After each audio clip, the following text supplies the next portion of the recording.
Hello, everybody. Today, we are going to work on a figure painting using water mixable oils. If you would like to grow as an artist and you can't afford an art class, we've got everything you need here at Art Prof: critiques, tutorials, and professional development. I did these thumbnails last night to get ready. You can see there are 4 of them. They're pretty developed because I feel like the value is really, really important in this painting. And let me show you some of the tweaking I did to the reference photo. The reference photo link is in the YouTube video description below. You can take a look at that. What you see on the right-hand side, that is the original reference photo. And I did a lot of tweaking, did a lot of versions too. Probably did at least 8 or so tweaked photos. You can see a bunch of changes in terms of the orientation of the figure. And you'll also notice that the hand that is touching the ground, I actually darkened it quite a bit because I feel like it was calling too much attention to itself, when really what I'm interested in the tweaked photo is that line of light that starts at the top with the foot, moves downwards into the thigh, and then for me, the real area of tension that I'm going to be after is the hand, which is gripping the top of the hair. This isn't stuff that you figure out in 5 minutes. It's a lot of prep work, and that time that I spend in Photoshop is significant. It's not a small thing.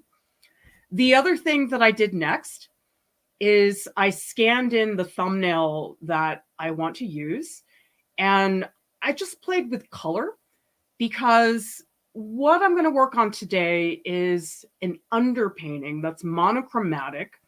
I was trying to figure out which color would be the best fit. And remember, it's an underpainting, so the final painting's not going to look like this. In fact, I don't know what the color scheme is yet. I have to figure that out. Let's do the underpainting first. But I was intrigued by doing a bright red underpainting. I don't really like the one on the left. I feel like that one is a little bit too pinkish. I want something that's more cadmium red light. The one in the middle, which is more a burnt sienna, that's the traditional color.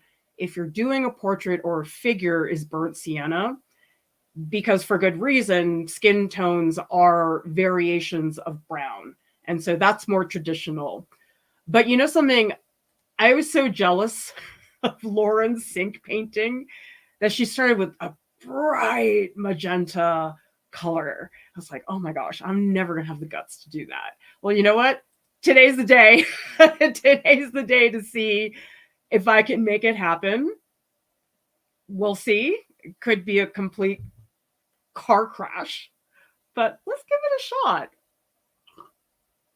shot. So let me talk through how I picked the thumbnails, because I do think that gets confusing. Okay, I'll have all these thumbnails. Which one do I pick? This is the first one I did, and I didn't like how straight the torso was, because really I love the diagonal of the leg, but what's happening in the torso I felt was too upright. This one to me felt too ordinary. I mean, yes, I changed the orientation a lot, but it feels like a pose that you could manage to do in real life. This one, I guess I didn't like it because it's close to the real pose, but it's not dramatic enough of a shift in orientation. It still feels a little ordinary to me. I was a little afraid of number 4, because to me, number 4 is so disorienting. And I don't know what's going on. And it's funny because in the other thumbnails, I didn't bother with the cast shadows that are coming from underneath the leg and the hand, but I did do it in number 4, and it does a couple things. I think it messes with your feeling of weight distribution because you expect cast shadows to be under the figure. It also breaks up this big triangle in the background, which I didn't like. Actually, I have the big triangle here, and I felt like that was a little bit flat. And then I liked how the hand was at the very bottom, that's a contact of tension, but it's being almost shoved into the lower right-hand corner. And I liked how there was room here for that hand. So that's my reasoning for going through the reference photos. Typically, I just do them in line, but I think this one, because the background is going to have so much value, I felt like I couldn't do it in line. I really needed to see, okay, what is the shape of this? This is more gray. This is very highlighted. And so that's why you're seeing them in value. All right.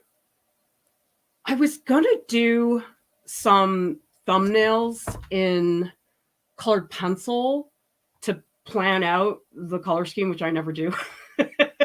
But you know what? I'm not going to do it.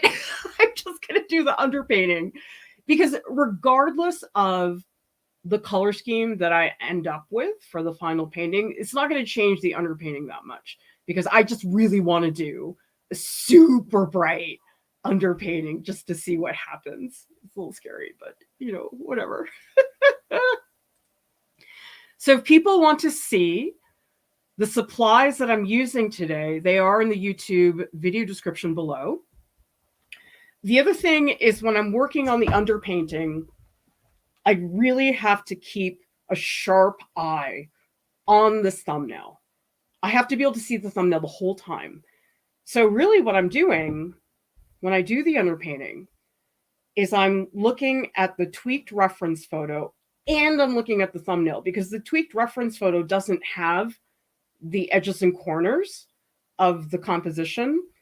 And so you're looking at both the reference photo and the thumbnail to keep track of the composition, because sometimes I see people have a thumbnail that they've worked very hard on, and then they get to the painting, they stop looking at the thumbnail. And then at that point, you've sort of thrown out all of those critical composition choices that you've made. So look at both the whole way through. Before I even start the underpainting, though, I'm going to do some tests with the paint, because I don't know how any of these colors are going to behave, and I don't want to go on the panel right away. So you can see here on my palette, I have 3 different kinds of reds. This is Indian red. This is cadmium red light. And I like cadmium red light better than cadmium red because it has a lot of yellow in it. It's not as much of a deep crimson, because I know a lot of people like to use cadmium red, but I happen to like cadmium red light better. And then there's alizarin crimson, a color I'm very familiar with. And this is like blood. It's like blood paint. So it's a very beautiful, deep purple red. I mean, I feel like it's almost purple. It's that deep. So out of these 3 colors, I know alizarin crimson like the back of my hand. Cadmium red light, I've used it a lot, but the thing is, I never use it in large quantities. I've always used it as an accent, or I'll use it as a glaze. So using a big quantity of cadmium red light, that's not an experience I've had before. Indian red I've never used before. And from the looks of it, it's sort of like burnt sienna with a little bit more red, but I'm not sure. Let's just throw into the mix because I have no idea what is going to work. And if you're looking for the reference photo, that link is in the YouTube video description below, because it would be so fun for some of you to draw or paint along with me. And then after the stream, we'll have a chat in the Discord where everybody can post their stuff and we can take a look. And you don't have to paint or draw what I'm doing. You can make whatever. If you've got other projects going on, that's totally cool.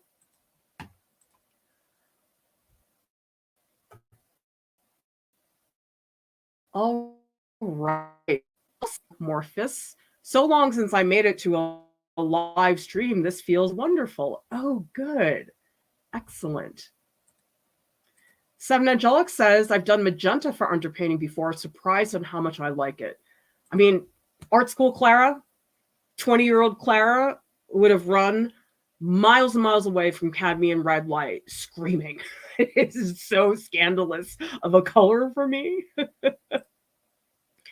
Anna says, I love cad red light for its orangey red hue. Love alizarin crimson. Indian red is very similar to burnt sienna. It looks like it. I'll take a look. The only thing I don't like about burnt sienna is it does feel a little bit yellow to me. And sometimes that's what you want, but that's not what I want today. And plus, me and burnt sienna, we go back a long way. We no surprises. We know what's going on. Okay, so the technique I'm going to do today is a reductive technique. And I'm going to use this fast drying medium because I'm using water mixable oils. And with an underpainting, I get impatient. For the later part, not so much. And what I like to do, I'll take the bottle and I will put it into a plastic squeeze bottle. A lot of people, I don't know if you guys have seen these things they sell at the art store. They're called palette cups. So they're usually these little metal cups that you can keep on your palette. But what I don't like about the palette cups is that people will put their medium into the palette cups. But the thing is, every time you dip your brush into that palette cup, it's making the medium dirty. And you can imagine the longer you paint, the dirtier it gets. Now, what's nice about the squeeze bottle, hopefully I can do this. Oh, crap. I better do it over here. So I'll put whatever medium I happen to be using. Oh my gosh, I can't believe that didn't spill.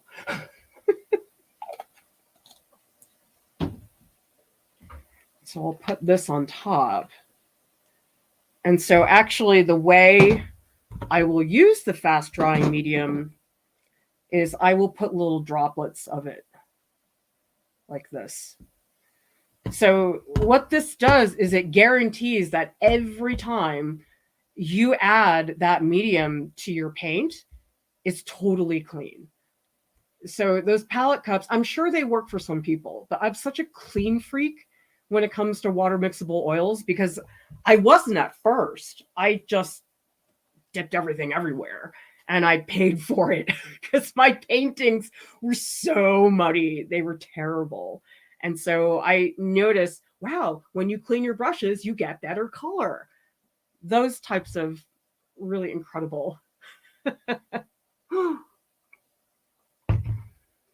Oh, Jazz says the photo's not in the video description. Yes. As Seven Angelic is saying, I had some trouble with StreamYard yesterday, but I did pop the link to the reference photos at the very top of the chat. If you go all the way to the top, that link is there. Yeah, so sorry about that. It's also in the Discord. So if you go into post live streams, I dropped my thumbnails in there. Everything is in there. Ram says, I have a set of water-soluble oils with me not knowing how to use it. I will get some idea now. Well, the thing about the water mixable oils, I think people keep asking me, oh, how are they compared to oils? And my suggestion is, don't think about it that way.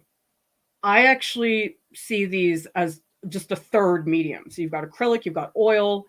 These to me aren't really oils. I mean, I know they are, but they're not like real oils. They're kind of like poser oils.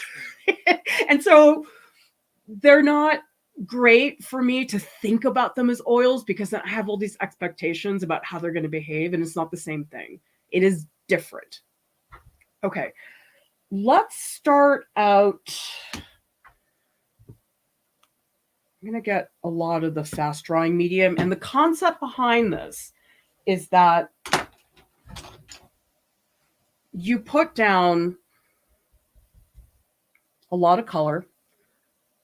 Let's just try the cadmium red. It's so scary. Oh my God, it's terrifying. It's so bright. It's hurting my eyes. It's so bright. Okay, let's try this. It's fine. Oh dear, I'm going to need a lot of this. I think I need way more medium. Because the technique I want to show all of you, it's a reductive technique. So it's where you tone the canvas one color and then you wipe away. So that's not the same thing. I'm curious, people who paint here, how many people paint with a toned canvas? So I oftentimes, if I'm painting, I'll put like a tone of burnt sienna and then I'll paint opaque paint on top of it. This is different. This is where I'm going to rub away. So tell me in the chat who here will tone the canvas first and who here just starts with the white. Because you know something, neither one is correct. It's just depends on what you're doing. Sometimes the burnt sienna tone is not very helpful. Sometimes you do want that white. It just really, really depends. Okay, so to show you all where this is going, once I would have the whole thing toned, I guess I should use some medium for this.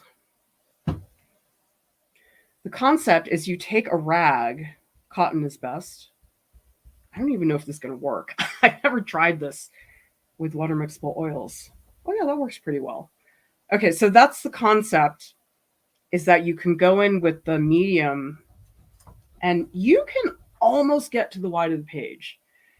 And so then you can lift like this. I usually do this. I take the rag and I wrap it around my finger. So it's pretty easy to make gradients. You can make it pretty gradual. And if you add more medium, it does lift more. So I like this technique. I feel like it's a very sculptural technique.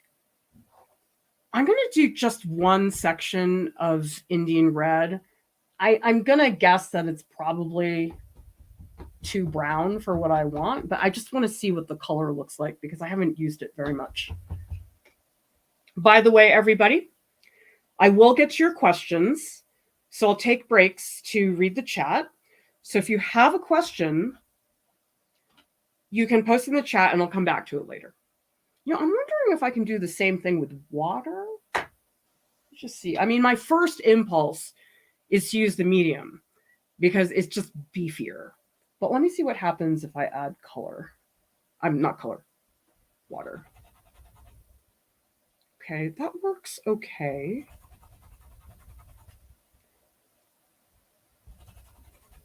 It works okay, but it's not as good as the medium. So if you look at this, this is the water removing. This is the fast drying medium. And hopefully you can see that this is a little bit duller. This is more luminous. So I'm going to stick with the medium because the medium is getting better results. Yeah, geez, I really can't get it to the wide of the page. But then when I do this, yeah, the medium is much better. I don't know how fast this is going to dry. It's still pretty wet. By the way, everybody, this is what I do for cleanup. So you don't want to dump this down the sink. This is the water I have. What I do instead is I take the jar of dirty water and I put it outside. And it takes a long time. You have to wait for it to evaporate. But this is what it looks like after it's evaporated. And then all the paint goes down to the bottom. So this is the safest way to do it. You got to be patient, but you know, it's just stick it outside. It's fine. All right, let's try to get on. And I think I need to use a lot of medium. So I'm going to be impatient. I'm going to dump quite a bit because I didn't realize I was going to need that much. Okay, and actually I'm going to need more cadmium red. And tell me in the chat, who here has used water mixable oils? Who here has done oil? Who here has done acrylic? So just tell me in the chat, what are some of the painting media you've used? Maybe you're a gouache person. Maybe you're into watercolor. I just did the watercolor workshop yesterday. Oh my gosh, it was so fun. I always tell the people in the workshop that talking to everybody, seeing their work, that's my treat for all the administrative crap I have to do all day. Because that's the heart of what we do here, is the interactions that I have with all of you. That is it. I mean, a lot of people might say, oh, it's the tutorials, it's producing content. And sure, that's part of it. But to me, it's like the content isn't very important if you don't have the opportunity to see how people are using it and to talk to them about their progress. It just feels to me like a lot of the teaching I see online is all passive. They say, okay, here are the videos, you get them, and here's a chat, you can all hang out, and then the teacher's gone. I'm like, what is this? This is not teaching. The teaching is the interaction. The content is such a small piece of that. So I'm curious, those of you who are in the chat, tell me if you've taken an online class before with us or somewhere else, and whether you had interaction with the instructor. Because I'm just sort of shocked that a lot of places, there's not one-on-one feedback.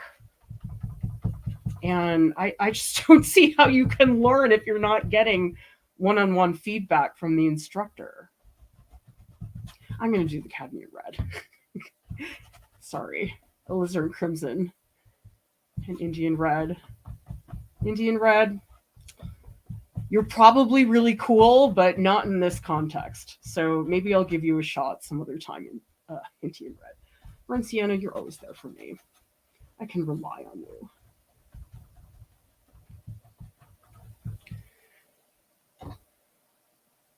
So I'm using a lot of medium because one of the things that medium does, it lets the paint flow. If I just go straight, you can see it doesn't go on very well. So the medium is incredibly important so that I am able to really push the paint across the surface. Jeez, I need a lot. This paint is pretty, it's stiffer than I thought it was going to be. I guess maybe because the last painting I did was acrylic. I'm forgetting how these behave. But yeah, lots of medium.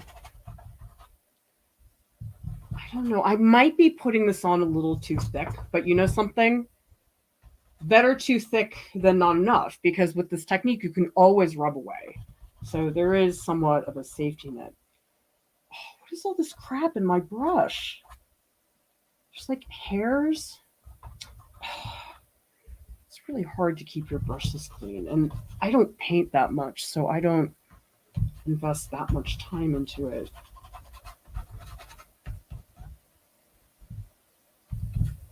So this is the grunt work of the beginning underpainting. And then we can do the fun part.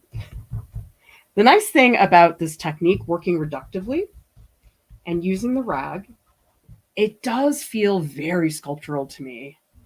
And I have a background in sculpture, so it's nice to make painting feel not so two-dimensional. There's crap in here. What the heck? There's like dry paint. It's foolish. so annoying. And the hairs are coming out of this. Ugh. That's the thing I don't like about oil painting. It's so much housekeeping. You know, when it's me and the pencil, it's just, okay, pencil, paper, we're done.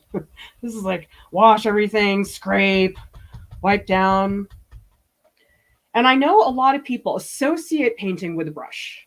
And sure, painting with a brush is, yeah, oftentimes the vast majority of what you apply. But the thing is, the rag is such a good tool. Tell me in the chat, who here has done painting with a rag? Because rags are not just for cleaning. They're a tool the same way that a brush is a tool. It's just people don't think to use it because it's not as obvious as a brush. Adjust my webcam a little bit. Okay. Let's see what people are saying in the chat. Seven Angelic says, for drawing time, how do you find the water mixable oils?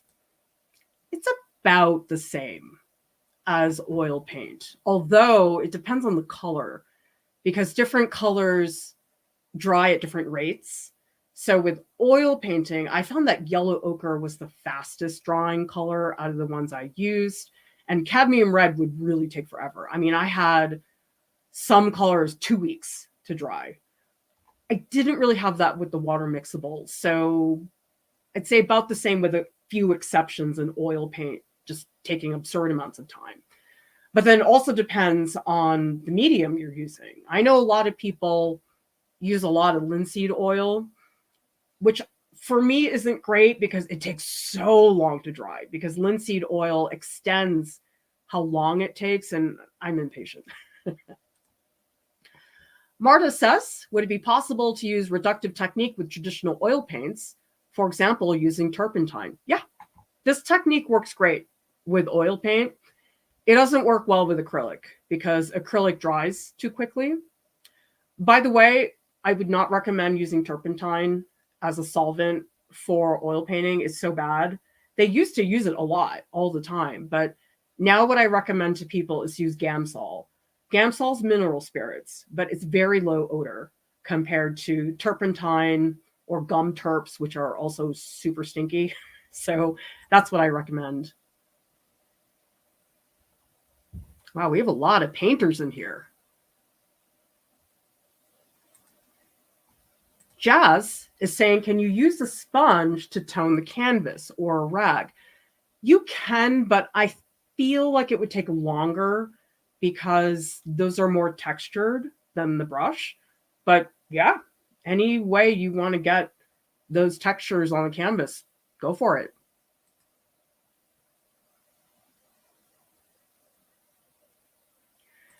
MX Honeyfoot says, I did like one painting with water mixable oils. I used a bright pink underpainting. That was fun. Yes, I'm taking a cue from Lauren. I would never think about that. Okay, so it looks like we have a lot of people here who tone their canvases. Dane's Dwelling says, I have to have color in my canvas before I actually start. I get overwhelmed by the white. Stall starting or start applying too many colors to fill the space. Well, the thing about the white canvas, it just feels blank. And putting this down, I feel like I have a foundation. Something has been laid out that holds everything else up. And the other thing about the white of the canvas is it takes longer to get it covered because oftentimes when I'm teaching, say, introductory painting, one thing that I really have to push students to do is to get rid of that white of the canvas. And you'd be surprised, it takes a long time for some people. So this just gets rid of that problem. You don't even have to think about it. Yeah, MC says, want to get the white out of the way ASAP. Trisha tones them. Wow, we got a lot of people talking about painting in here. I love it because you know something, the conversations all of you have in the chat without me are really important because you know something, this is not, I'm the teacher, I tell you what to do. This is a community where everybody shares their experiences and you learn from each other. You're probably going to learn more from each other than from me. And that's why I really enjoy the workshops, because listening to other people's conversations, it's not a one-way street. It's more like a ping pong ball. It's just, we're passing it around. I like that a lot. Karen says, I've used water mixable oils with the reductive underpainting work if you dilute the paint following fat over lean principle. Well, the concept is usually thin to thick. So this is not that thick. I mean, I probably could make it a little thinner, but it's usually okay.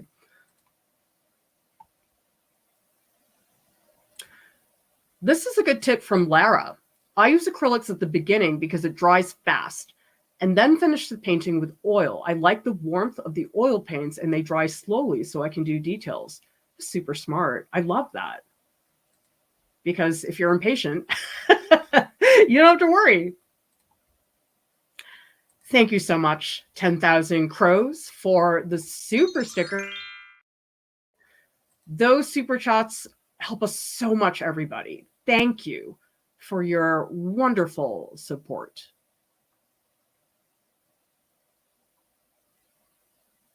All right, let's dig into this. So here's my reference, and my thumbnail is over here.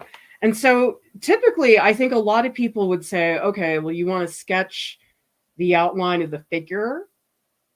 Diving in with the rag feels a little scary, but that's what I'm going to do. I'm not going to do any outlining. And sometimes, well, actually, most of the time I do. But for this technique, it doesn't make a lot of sense to paint outlines. I got to look at this thumbnail. Where am I going to put it? What the heck? There's nowhere to put it. Okay, there we go.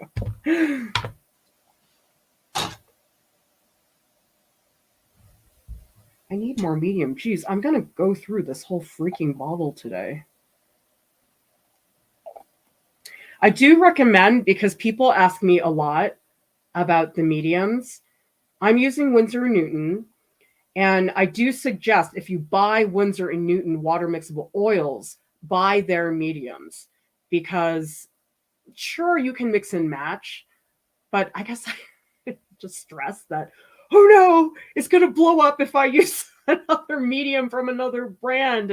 And this way I'm ensured that, oh yes, these paints are going to function with these. So Winsor & Newton has a whole line of mediums that are for specifically water mixable oils. So I have the fast drying medium. I also have stand oil. So stand oil is basically linseed oil, which has been heated. And because it's been heated, it's thicker. So you have linseed oil, but then you have stand oil, which is like linseed oil, but it's more like honey. I like stand oil more because it just has more body, feels a lot more substantial. Okay.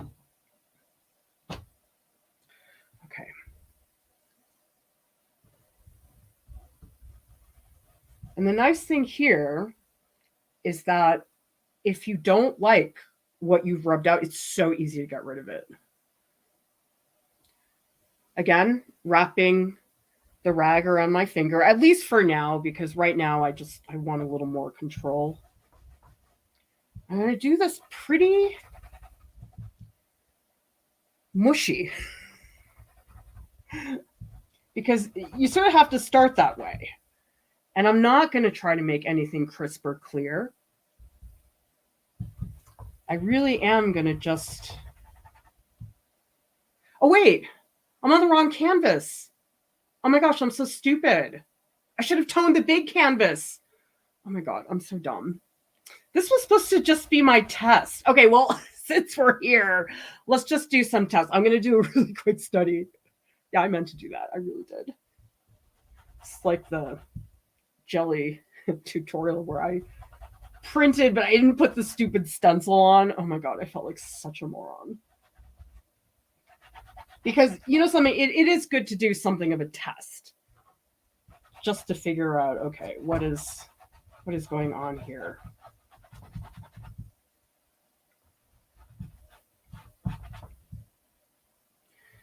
Because I haven't done this technique before.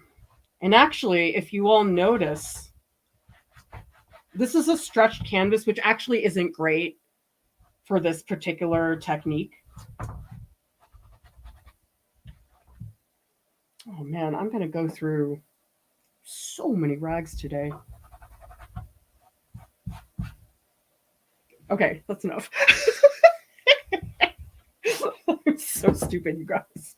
Okay, so this panel that I'm using, this is from Ampersand. And so it's an artist panel primed canvas texture. And it's really nice. It's acrylic gesso primed. And it's also cradled. I don't want to show you the back right now because I have it taped down. But maybe I'll take a photo of that later. Okay, let's do it for real. So what's nice about this panel is that it's really stiff. Because when I was using the stretch canvas, there's like a bounce. This has no bounce. It's super rigid. So I do recommend, if you want to try this technique, it is really helpful to use something that's nice and flat. And you know something? I feel like that layer I put on, I think it was too thick. So actually this one, I'm not going to make it as thick. I'm going to make it a little thinner, which means yet again, more medium.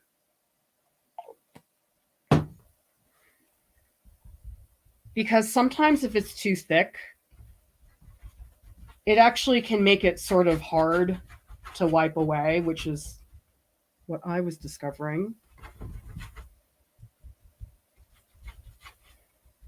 And I think I need to spread more. I feel like I'm not pressing hard enough.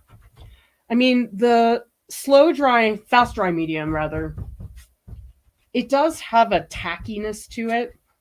I mean, it's not very liquidy.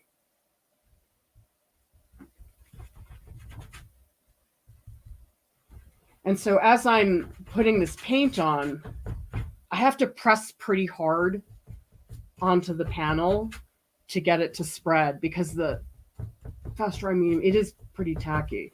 I mean, if I wasn't such an impatient person, I probably would use the linseed oil, or I think they also have safflower oil that they make. So maybe I would use that, but that would take forever and ever and ever. And I don't want to deal with that.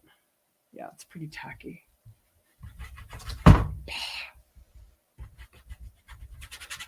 Tell me in the chat, how much painting have you all done? How many people here just got started? How many people have done it for a little bit? And how many people have been doing it for years? Because I had a very dramatic gap in my painting career. I don't really have a painting career. I did nothing but painting in art school, which is so weird to me. Like, I still feel like I don't remember. It feels like another universe. It's like me in the multiverse. Finally got around to seeing everywhere, everything all at once. Who saw that movie? That movie's so, oh my gosh, like it blew my mind. And I was like, oh my God, how did this movie get made? So much of movies now is just super predictable stuff, and it's so boring. It's like, do I need another rom-com with Jennifer Aniston? I'm sorry. If you all like Jennifer Aniston, I just, oh my God. I feel like they're recycling the same movie over and over again. It's just like they changed the romantic lead. It's like, oh, it's not Ben Affleck. This time it's Owen Wilson. Although the worst matching, I think, in a rom-com I've ever seen was Ralph Fiennes and Jennifer Lopez. I was like, are you kidding? This is wrong.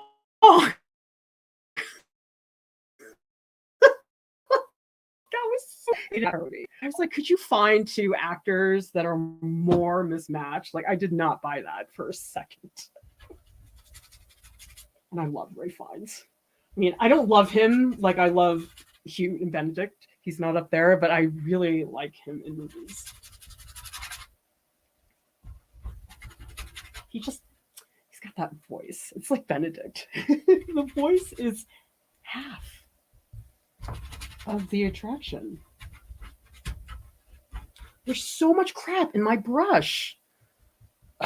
I feel like maybe I let these mixable oils sit for too long. And so maybe that's why there's so much dried paint in there. Oh, I just heard Buddy snore. He's in the office. Wasn't sure if I was going to let him stay here, but he really likes my office.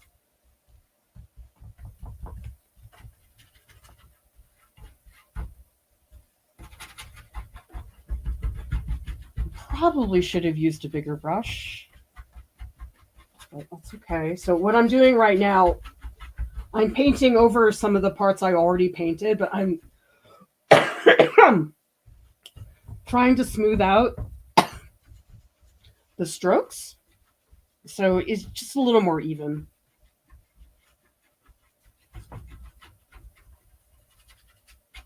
It doesn't have to be perfect, but I know for me it really helps. Oh my gosh, I am just burning through this fast dry medium. And I still don't really know how long this will take. I mean, it's really wet right now. I mean, I don't think it's going to rival the dry time for acrylics. I mean, acrylics drive me bats. Who here is an acrylic fan? And who here had a bad date with acrylic? Ever since I talked to Alex Rowe, he used to be a TA here, about acrylics, I was like, okay, it's not so bad. But it's like deep down, it's not my thing. I just will always like oils more.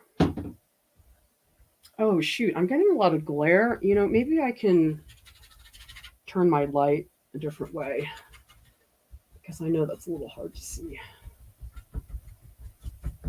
Okay, one more pass to even this out. Oh, painting just takes so long.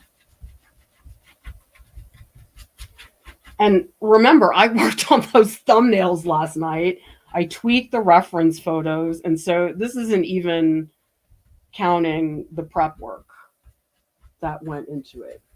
Let me try to fix the lighting. Hang on.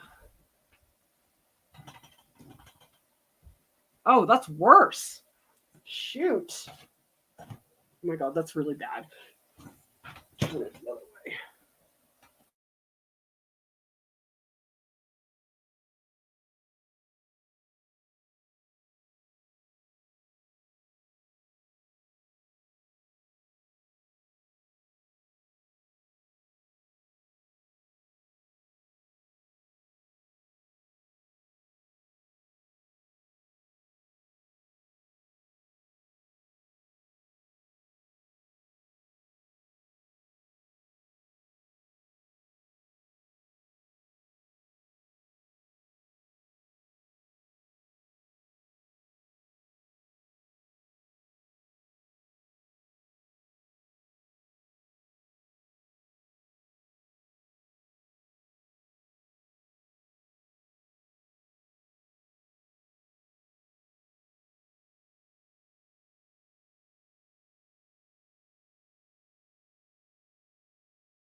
Okay, I'm back.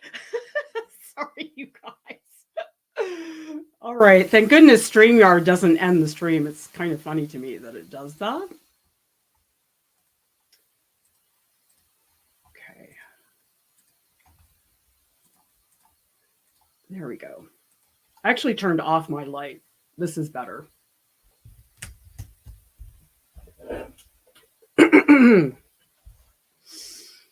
Let's look at the chat before I dive into the rag. Does everybody see how much work this is?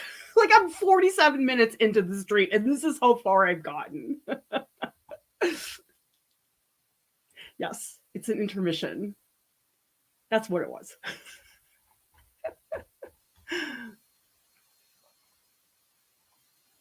We have a question from Kalina.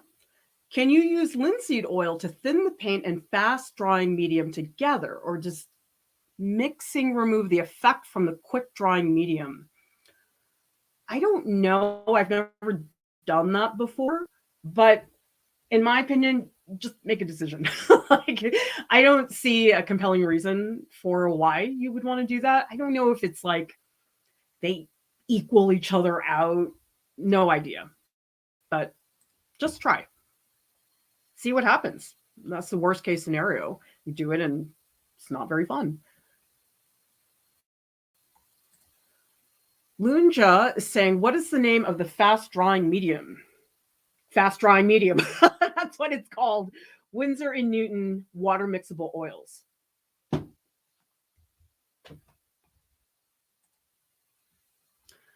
So DC Nowak, 3 years. Sonnet says 2 years experience at best. When I was in school, I haven't done much since. Stephanie says 2 years. 10,000 Crows says started in 2019, did it for about a year, but then I quit because it's frustrating. Miss being able to make paintings, though. Painting's frustrating. People think it should be pretty straightforward. Paint, palette, brushes, paint. It's not. I think out of everything I've learned, printmaking, all that stuff, painting was the slowest learning curve. I mean, it's not as complex as, say, intaglio printmaking. You need a lot of training. You have to learn all the materials and everything. In oil painting, you don't have that. But I think getting good at oil painting takes so much longer than anything else. And so people oftentimes, they have expectations that oil painting is going to be fast. It's not. It's so much slower than anything else. I feel like I was better at printmaking sooner than painting. And you wouldn't expect that because the process for printmaking is so complicated. But oil painting to me is a lot harder. Yes. Voldemort, Jennifer Lopez. This was before he was Voldemort. Yes, I agree. I'm really sad. Like Benedict and Hugh and who am I forgetting? Oh, wait. Pedro, I think, is in something. Pedro Pascal, who has a crush on him. Oh my God. He's all over my TikTok. It's just like nonstop Pedro Pascal because I'm like liking every video to make sure I see more. Oh my gosh, he's so cute, you guys. See, he's not the same as Hugh. Like Hugh to me is like steaming hot. Pedro Pascal, he's just like super nice and charming, and I've watched some interviews with him. He just seems like a really nice guy. So does Benedict. Benedict is like such a gentleman.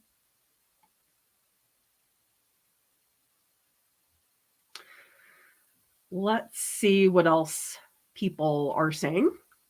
AMHS Art says, the more you paint, the less you know how to paint. I think that's really good.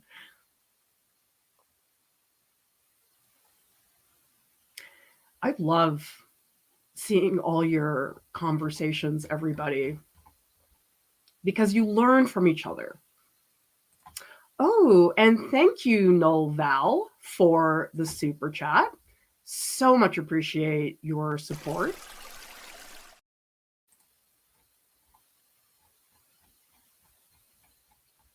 My hands are all sticky. Blech. Marielle says, I love oil painting, but it's so much more difficult to practice regularly than watercolor because of the ventilation needed and all. I'll have to do some research, but I know some people have told me there are non-toxic solvent alternatives. I think somebody mentioned to me spike lavender oil. I've never done it, but I should do the research. Yes, Fuchs Farben, comfy hot. You know what I mean? He's just like, I don't really want to say teddy bear because that doesn't sound hot because he's, oh my God, his ass, you guys. Oh my God, I'm watching him in Narcos. Has anybody seen that? That's a show on Netflix. Oh my God. He's so hot when he's like wearing bulletproof vests. He's like running around with a gun. Oh my God. I mean, I'm not saying guns are great. It was just when he's running around like that, he looks so good. Oh, Loon just says the lavender solvent smells really strong. Oh, I don't really like that. I should try it.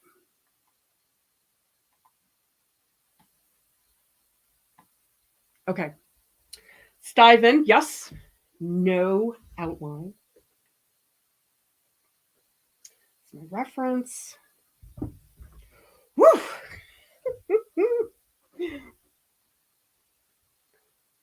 Keeping an eye on my, oh, this is so much easier because of the panel. Yeah, that was a pain in the butt. The canvas, it keeps bouncing. It's sort of frustrating to work with.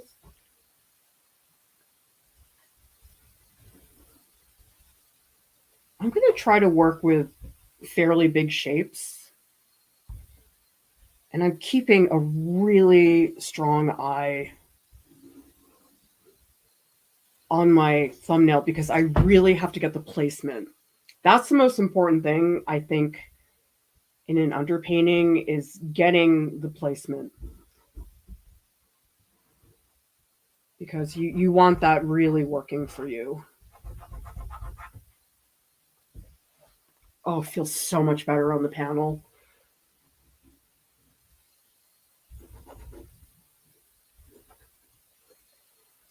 And you can see because I have so much medium, it just glides. So I guess I am thinking about the lighting. I already hate the foot. Actually, I'm going to go in because I feel like I didn't really get the angle very good.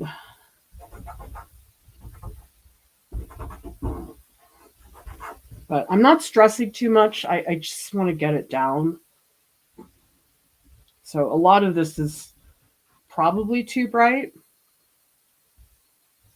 But I'll fix it later.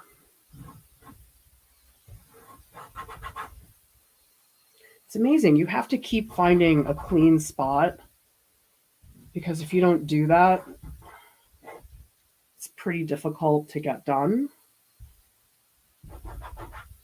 And it's funny because these reference photos are from such a long time ago. I think I shot these 2008. Yeah, because I finished this series. It's called Falling. I finished this series in 2012. And so this is an actress who I worked with. And she was pivotal to this. I really consider this more to be a collaboration because she helped me so much with the pose. Like, I didn't tell her how to do these poses. I just described a certain sensation and I had her figure it out for me. So in some ways, I sort of don't feel like I'm responsible for these poses. I feel like she did a lot of the heavy lifting for me.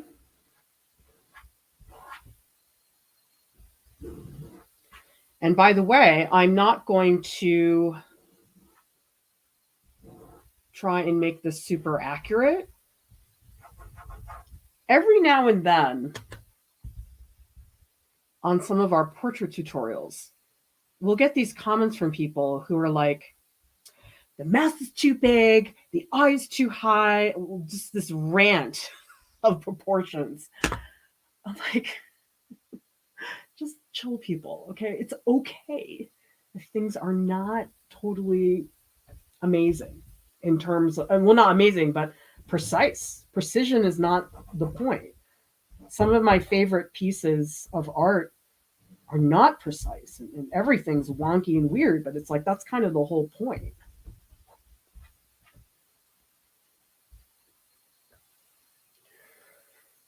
Okay, because I really want to push. I think I need to get this lower. I might actually, well, so I'm looking at the bottom, and I might actually have this go off the page so I have a little more room to make the hand come down a little bit further.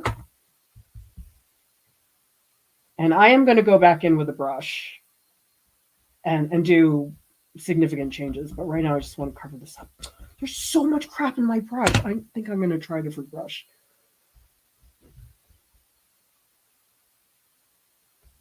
Trying to stay loose. Not easy to do that.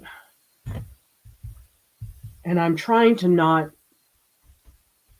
get caught up with details, because that's my tendency. I'll just default to that. Oh my God, it looks so bad.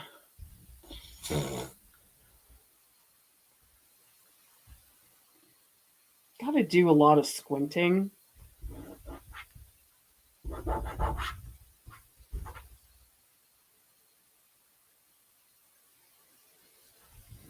I feel like the pelvis is a little too small.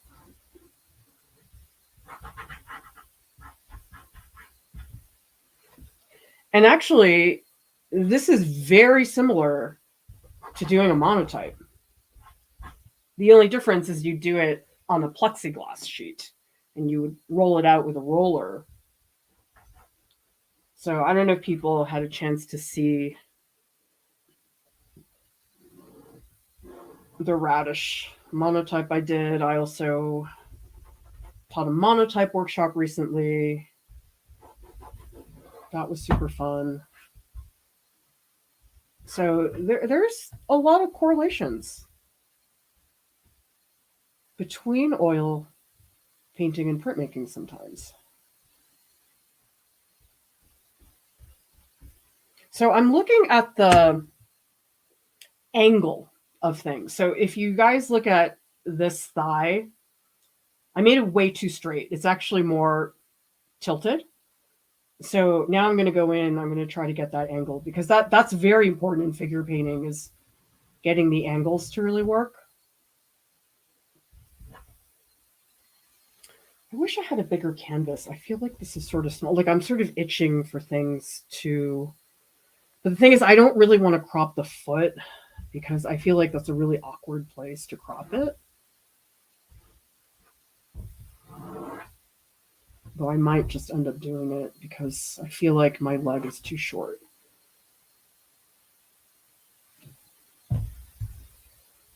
So one thing I'm doing right now is I'm standing further back because I want to be able to see things better. And actually, I think for the hair, I do need to add some strokes. Oh, I hate this brush. Use a different brush. Ew, this one's bad too. See how it's all floppy? Let me try this one.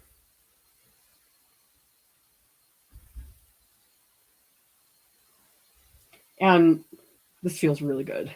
I love working on a panel. And in retrospect, I'm like, why didn't I use panels sooner? Because they're really nice. And it is a very different experience than painting on canvas. So I'm curious, how many people here paint on canvas? How many people here have done it with panels? And maybe some of you have done both. Actually, I think the reason why I want to do panels is, so my friend Kathy Speranza, and we have a tutorial with her that's fantastic. Makes me sad that it doesn't have a lot of views on it. She paints on panel. And since I'm profoundly jealous of her work, I'm like, maybe I can be a wannabe Kathy Speranza.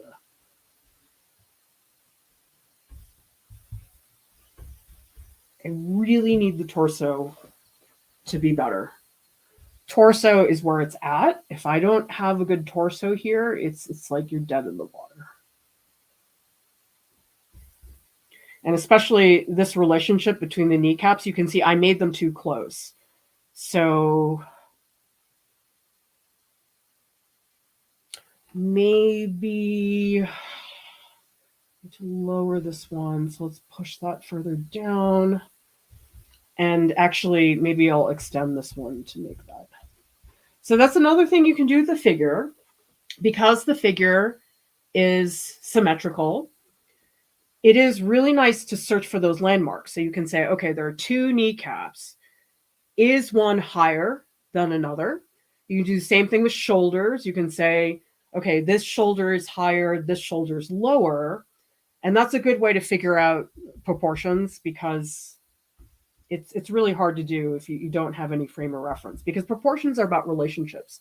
There's no correct size for any part of the figure. I mean, I know there's all these stupid systems, and if it works for you, great. But this whole, the top of the arm is 1 3/4 of a head, and the human figure is 7.5 heads tall. And then some people are, no, it's 8 head. I'm like, just look. It's already better than any other proportional system. And I understand for some people, maybe that's a good entry point, but long term, it's not helpful. I just feel like it's like a kit that people want to use that they feel is guaranteed to get good results. But I do find that oftentimes some of the most measured pieces are the least interesting. Okay, I got to move on. I'm spending a little too much time on this. But I do want to get a sense of the sweep of the hair. So at the very least, I have the direction of the hair, because I'm also looking at that too. I'm like, which direction is this going in?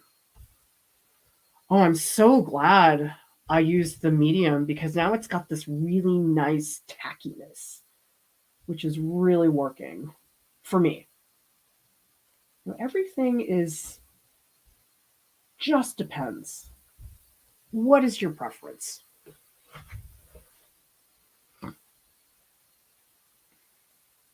I think I do have to put the foot going off the page, because I think that's going to give me the drama. I need the leg to be much more dramatic, and I think the only way to do that is to let the leg go off the page. Gosh, this fast drying me is really sticky. It's like, oh, I feel like I have like honey all over my hands.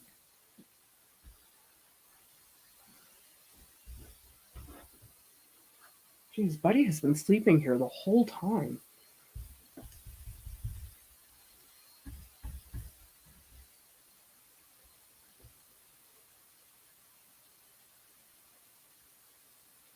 The hair should be a little bigger.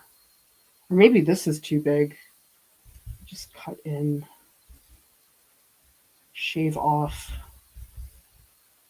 some of that part. It's a little hard to see because this is the arm right here, but it's really light, and then it has to cross through to the other side. So I'm going to make that a little bit more obnoxious than it needs to be, just to drive the point home. And then the hair, I'm going to just make this a mess of marks. And I'm ignoring this arm. Okay, I need to stop doing that. Now, this arm, I don't want it to be that dark, but for now, I'm going to make it brighter than it actually is, because I can always glaze over it. Oh, I love glazing. Glazing is so good.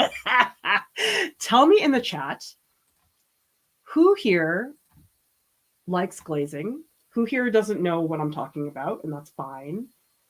And who here knows what it is, but maybe you haven't used it, which is also fine.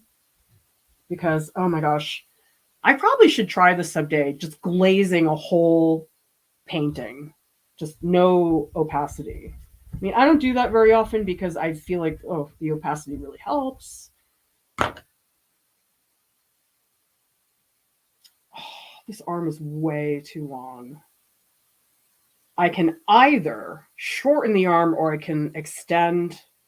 And I'm going to lose the leg. Maybe I just make the arm smaller. That's probably the quickest fix. Okay, let's do that. Oh, it is starting to... It's not dry, but it's starting to feel tacky. So what is that, like an hour for that to happen? Yeah, I can feel the tackiness, and I like it. I like the tackiness. It's, for me, a good thing. So I guess the hand is more like there. Is it? Yeah. And so the way I figure that out is I say, okay, where's the hand in relation to the hip? So I can see the hip's a little bit higher, which means the hand has to stay more in that vicinity. Let me move this up so you can see the bottom more.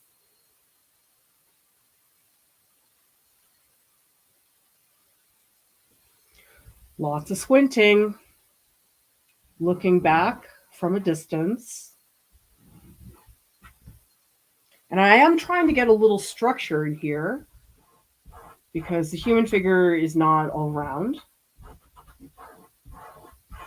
So now that I have sort of a quick pass, I'm going to try to add a little, oh, this is too high. Let me bring that down.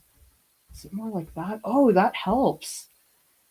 Oh, that really helps because now the thighs are longer, which that's what I needed. Oh, good.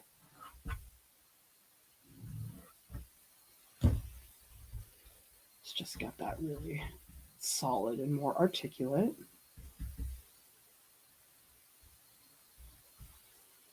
Because there's a pretty dark shadow going across.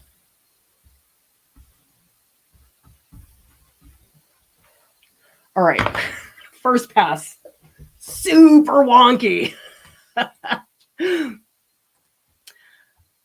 the way, everybody, we still have space in 2 April workshops, Jelly Plate Experiments, which I believe is April 15th, tax day in the US, and Drawing Cats, which is the last Sunday of April.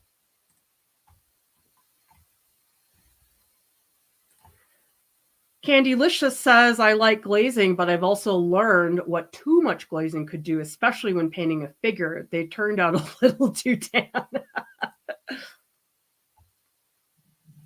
Jazz loves it. Anna prefers thick, juicy impasto, which terrifies me. Shannon loves it. Crispy says, such a wonderful technique, one of my favorites.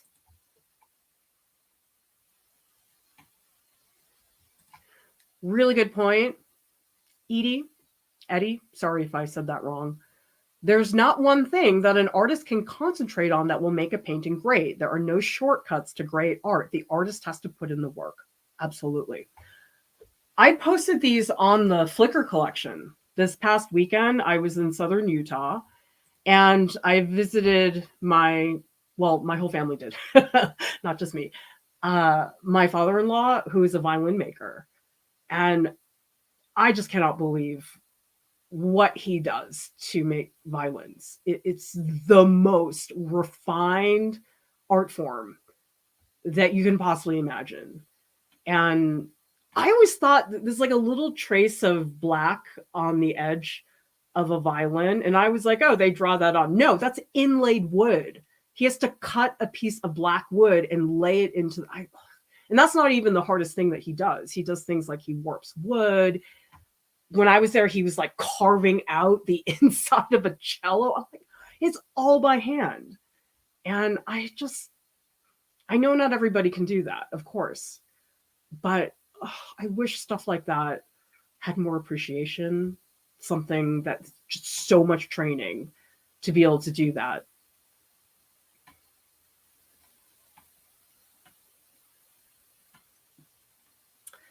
And 888 says, I work with panels because I don't have space to store canvas. Yeah, this is really helping a lot. Yes, pushing through the ugly phase is a skill. So many people, actually, this is a comment in the workshop yesterday. So in the workshops, we work for 2 hours, and the last portion is a critique. And I had a lot of people say to me, you know what, I wouldn't have kept going the full 2 hours. I probably would have stopped much earlier if I wasn't in the workshop.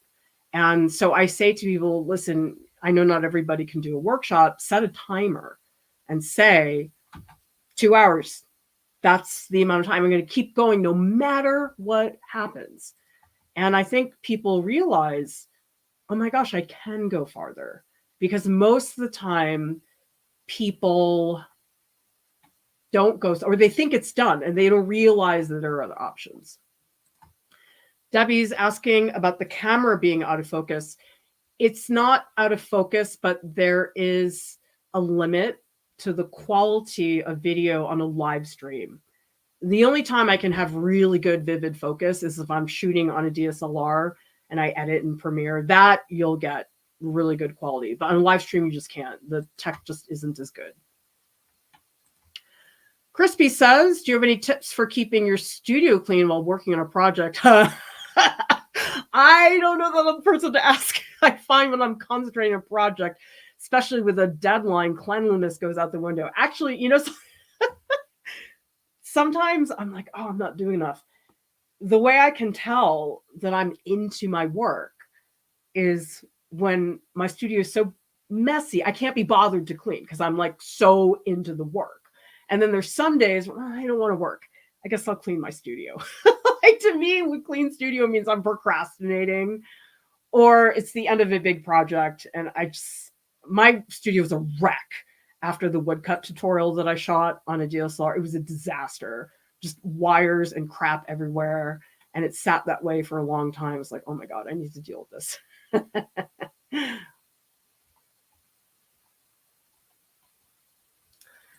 Carolyn says, this is making me want to get out my charcoals. Reductive drawing with charcoal is so fun. Totally. This is something you can apply to charcoal drawing, where you tone the whole sheet of paper with bind charcoal, you remove with an eraser, you add with the charcoal. That's one of my favorite drawing techniques. So thanks for bringing that up. Thank you so much, Shannon, for the super chat, who says, for the enhanced effort of toning 2 canvases with that small brush. Oh, good. I'm glad. 10,000 Crows says, I've been in an art slump for a while now, but I swear these live streams always make me want to create something again. That's awesome. Tell me in the chat, who here sort of in a slump? Because that's super common. And if you don't experience that, I don't know, maybe you're kidding yourself. Who knows? Yes, there's a solvent. It's called terpenoid. It's non-toxic, non-flammable, but it does smell really strong. Yeah, I don't like terpenoid. It's a strong smell. The best one is Gamsol for me. That's made by Gamlin, and I like that one the best.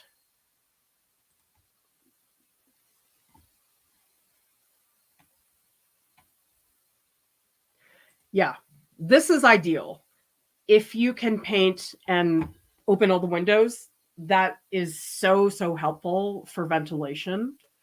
But of course, not everybody has that, but do that. That really, really helps with the fumes.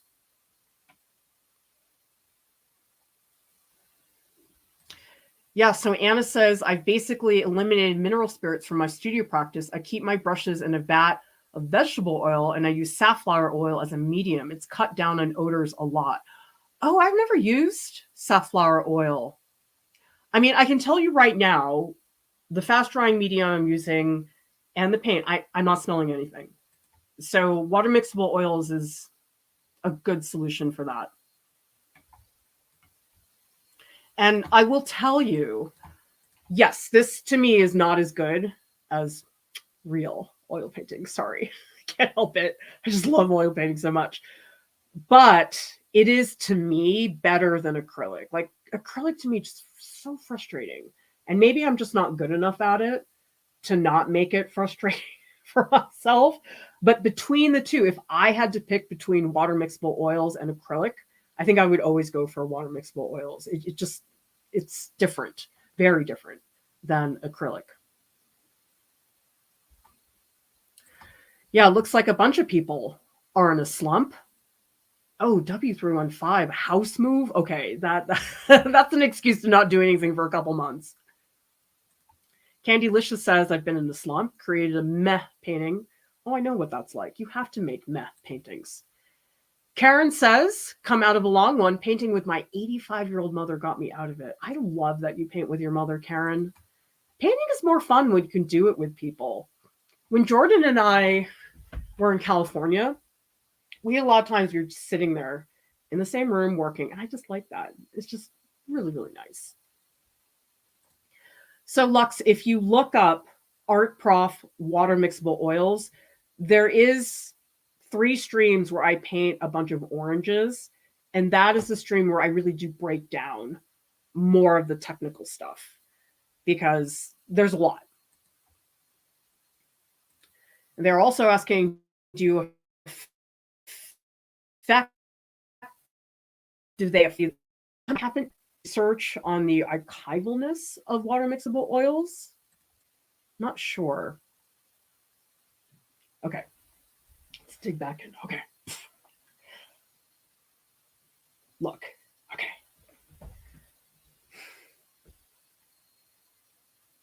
I'm looking at my thumbnails, trying to make sure I'm on track for the placement, and I also have the reference. Look at both. Don't just look at your reference photo. Right now, I do feel pretty glued to my reference photo, but it's not going to be like that all the time.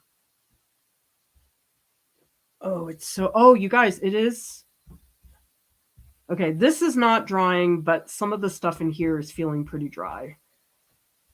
And I like it better when my paints are more tacky. I don't really like it when it's super, super wet.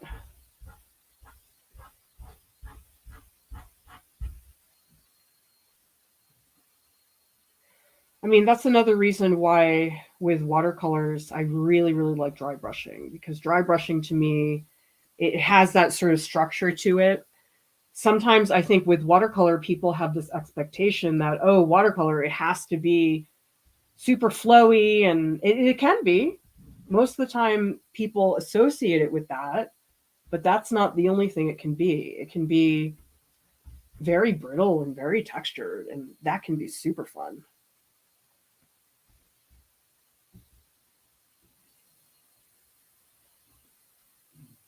So I am trying to get a little bit of a sense of structure. So if you look up here, I am articulating, okay, there's the kneecap, and here's another bone. It's hard to tell which one because of the image. But so that's different than just making it round. Changing slightly the contour of the painting to show a sense of structure. So especially here,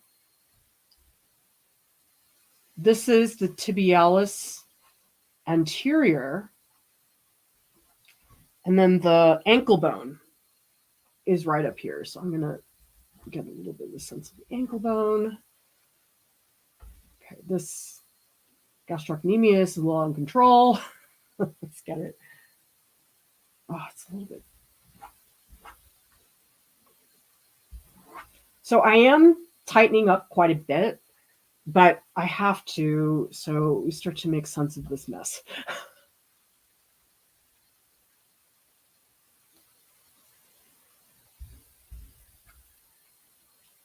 It's hard. It's pretty specific what's going on up here. Yeah, I know you guys can't see the foot, but anyway, it's up there.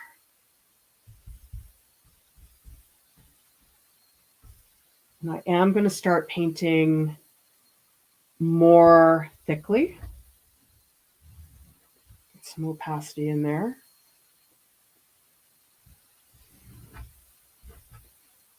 Oh, this section with the knees is tricky. Because I see the way, like this spot, the gastrocnemius, is sort of nestled in here. And I'm going to try to get rid of some of those lines. I don't really like those lines very much. Make it a little more subtle. Okay.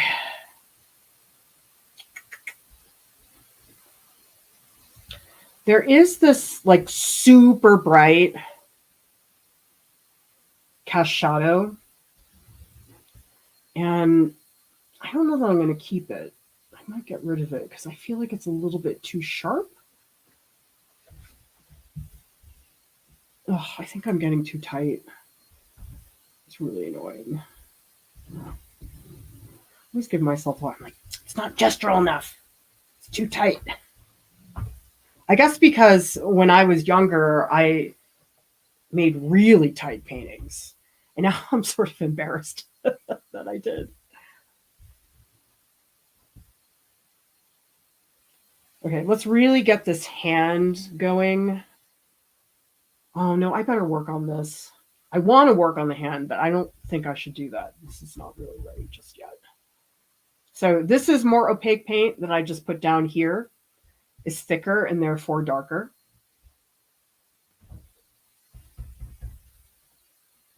And I'm just cutting into the figure because I think I made it a little bit too wide. And there is this part to delineate the inside. What is that thing called? On the legs behind the knees, it's called a flexion fold. Maybe it's the same thing on an arm. I don't know. Yeah, and the shadows really break up this whole area.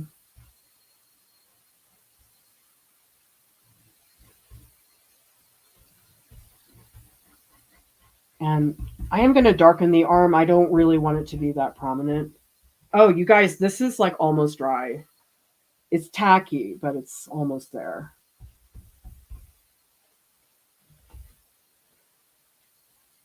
Okay, what I'm missing right now is I did have these cast shadows that come out. I don't know how prominent I want them to be. I might let them be super subtle, but I just want to start to engage with the background now. Oh, that's way too straight. I need to make that more diagonal. Because, you know, I've been ignoring the background. I should not have been doing that. So let's, before I get into the hand, because I do want to work in the hand, but I feel like I've been neglecting what's happening in the background. And again, I don't really know what the value is going to be for these. It might really change later, but I just want the shapes there just to say, okay, I know that's a shape. Oh, and you know something else? In my thumbnail, this is all light. Oh, crap. I should have done that like way sooner.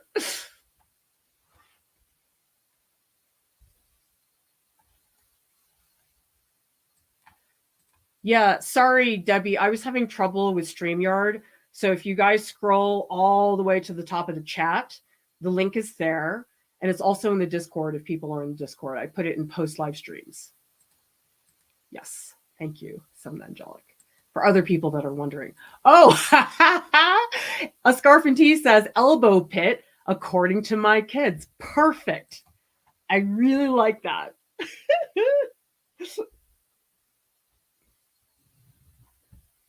Okay, let's do some wiping. I'm probably going to err on making this part lighter than it should be, but I can always go over it.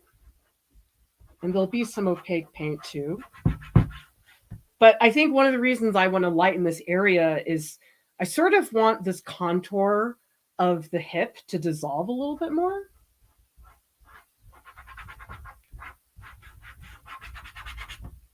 Yeah, it's getting tacky, everybody. It's much tackier now. I wonder what would happen if I put water on top. Just see. Ugh, I don't like the water, you guys. The medium is much better. Oh, what is that crap? Oh, I don't think I should have put the water down. It's like making it all weird. Okay, I like the medium better. The medium's helping me way more. Okay, so technically, yes, you can use water, but it doesn't feel good. I like the medium way better. Like it just has more body. I feel like I'm talking about shampoo.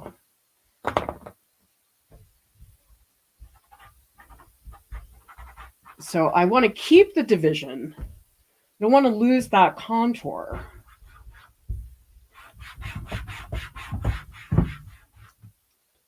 Let's get this really right. Ah! Come on! All right, sorry. My setup.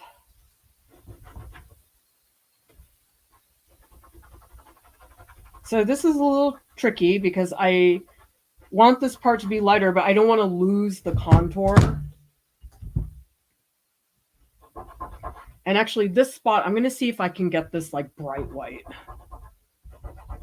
So I'm pressing really hard and I have medium.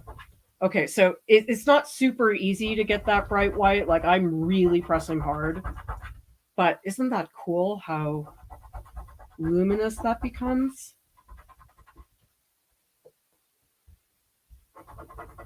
Oh yeah, I like that. Okay, that's bad, but I had to work for it. This was not easy to remove.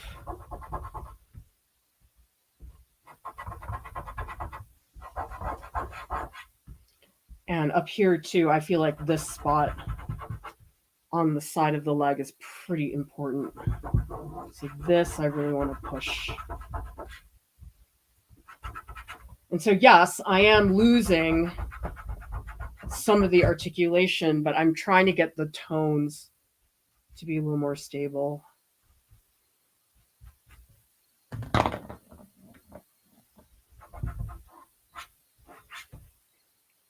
Yeah, that's a little bit better in terms of the lighting. I don't know. Now I'm thinking I shouldn't have added the slow dry medium because it's drying faster than I thought. Hard to say. Everything's an experiment. Lately, I've just been doing stuff on the streams that I've never done before. Like Jordan and I did the animal anatomy stream. I'm like, dude, I've never drawn an animal skeleton. And you can tell the animal skeleton I did, the head is like double the size it should have been. It was really stupid looking. All right, back to here.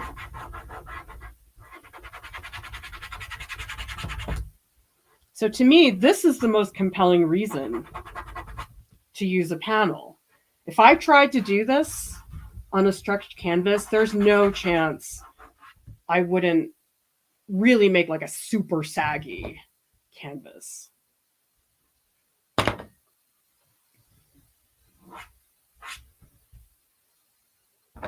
So everybody knows the links to the art supplies, they're in the YouTube video description below. So people who are asking about the drawing medium, it should be in there. Hope it is.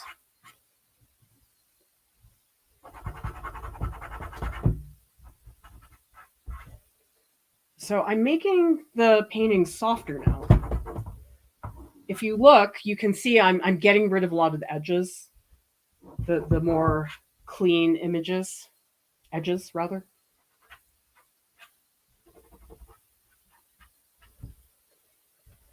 Okay, and then this cast shadow is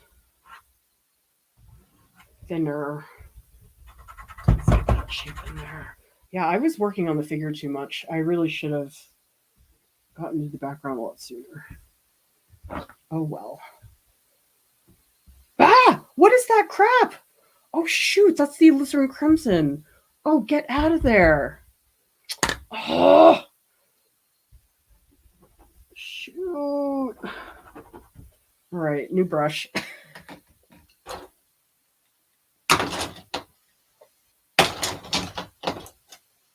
All my brushes are...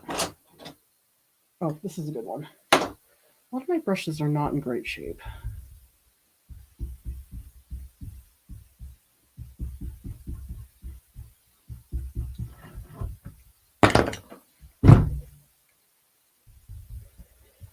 All right, still need to get rid of some of this.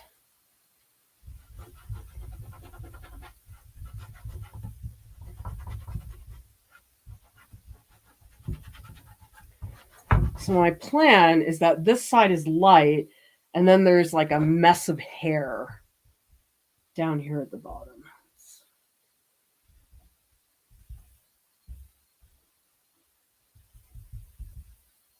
I like the chaos of the hair, and it's got a really cool direction to it that I like. Like, this feels good. Putting the brush over the tacky stuff, I love that feeling. I guess I just like tacky paint. I like tacky paint more than flowy paint.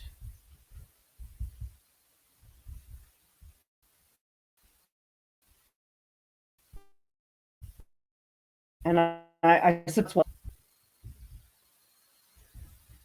I gotta fix this arm. This arm is not looking good. Try to get that.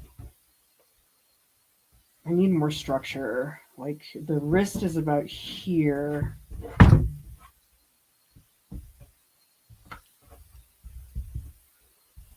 Okay, and then according to my thumbnail, this part is quite dark. So let's load up a bunch of cadmium here. Get it real dark in terms of value. The thing is, though, the cadmium red, it's like the value range is very limited. It's not like using Prussian blue, where it can almost feel like black. It's that dramatic. Okay, now for the hand, I'm going to brush over some of that because I don't want the hand to be super clear cut. I want it to be almost barely there.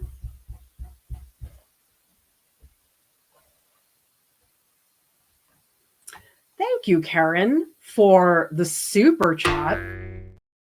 You guys are awesome. Did you know that the majority of our budget still comes from the Patreon group, the people that pledge on Patreon? I mean, you would think that our revenue is from, I mean, it is. A lot of it is the workshops and from doing private arts calls and portfolio critiques, our services.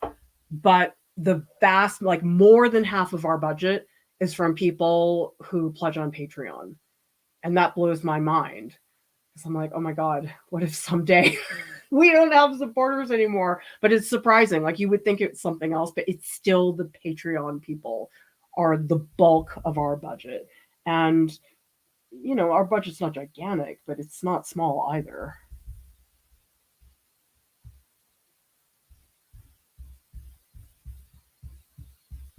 I need more medium.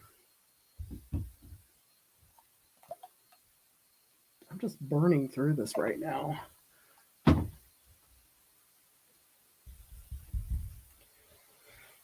Okay, background. I guess it's a little lighter at the top, but not super light. I think it's not as light. Oh man, this stuff is like really drying. It's good. I like that. It's good dry time. I don't like it when it stays too wet for too long. Okay, yeah.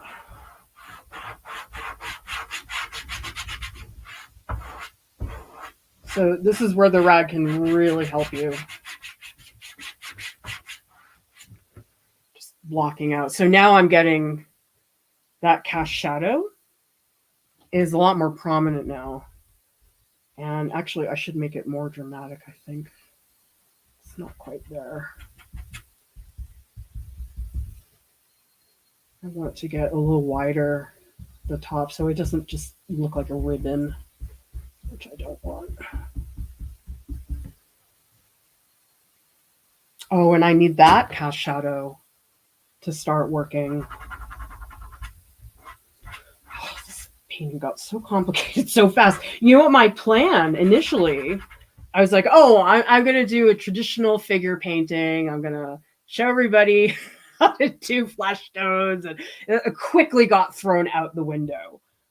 Because, yeah, and maybe I should. Maybe I should do a stream at some point that is a more traditional figure painting, just as an exercise. But it's like as an artwork, that doesn't really interest me very much. Because it's sort of boring if you think about it. I mean, yes, it's good for developing skills. Like if you don't have a lot of experience and you really do want to know, okay, how do I really articulate the form clearly when I want to? But sorry, I'm just not that interested in that anymore. Oh, this is super fun. This is when it took this long to get this far, to get to the fun part.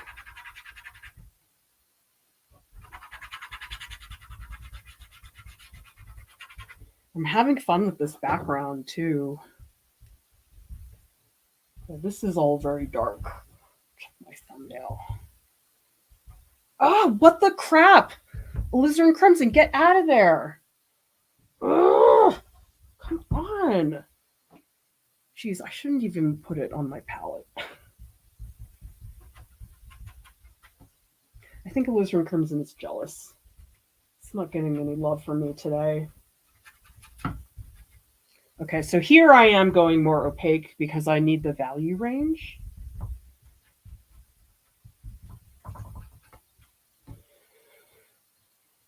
And the hand, again, doesn't have a lot of articulation right now, but I'm going to push that up and let's just smooth this out. I don't want anything to be super textured, at least in the beginning. Later on, it's going to be different.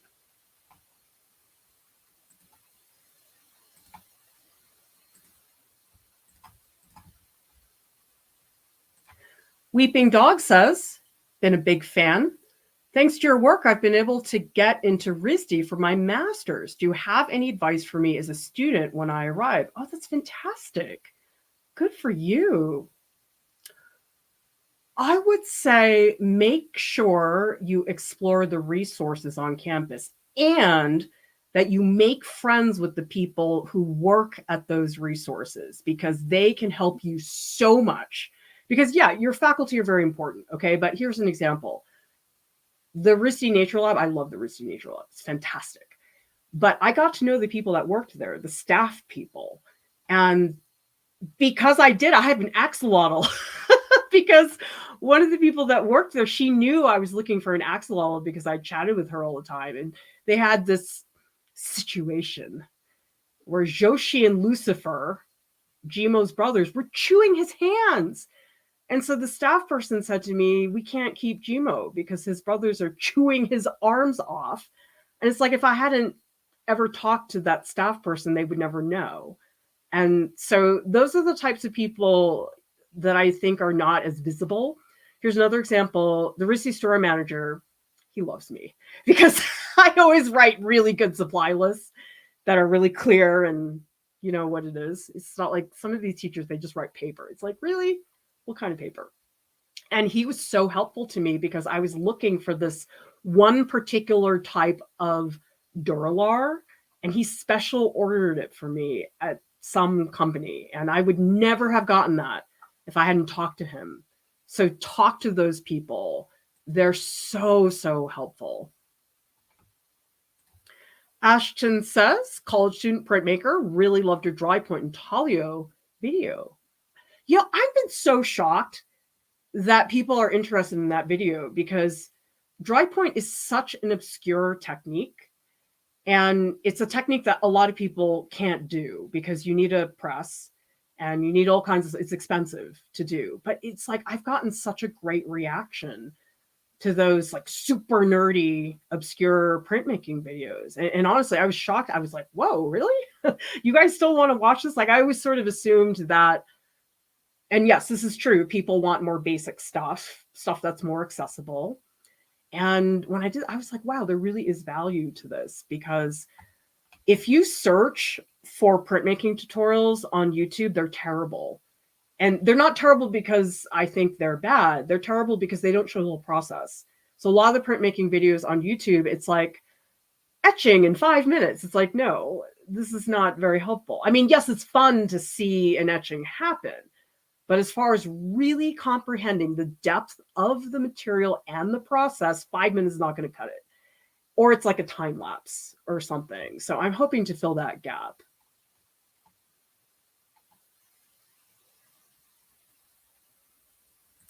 Crispy says, you're talking about the cleanup, letting your paint water sit outside. I'm pretty sure there's a product you can mix into your water that separates the pigment. Oh, I didn't know that. Thanks, Crispy.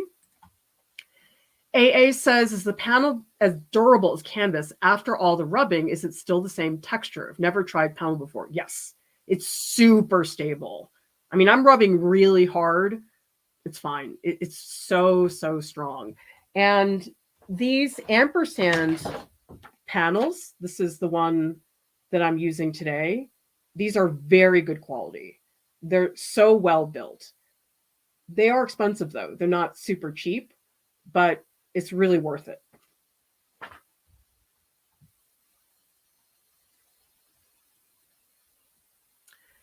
And C. Cantrell says, what tech do we need to be able to do one of the workshops? Most people need 2 devices, a phone and an iPad or a desktop. Usually the desktop is to look at reference images, which we oftentimes use. And then the phone is where you can speak on voice. And you have to be in the Discord. So it's a little bit of setup, but it's not difficult once you get in there. And I'm there to help people with tech stuff. So if you come in and you're like, oh, I don't know, I'll help you with that. Because there's a 1-week period before the workshop where people can get resources, they get tech help. I look at your work a little bit. So the thing about the workshops is it's not just the workshop day that is part of the experience. There's 1 week before the workshop and there's another week after the workshop where people can upload their progress if they work on their piece more, if they have another question. So really you're getting me for 2 weeks support in the Discord, and you get the 3 hours, which is me speaking to you on voice in real time.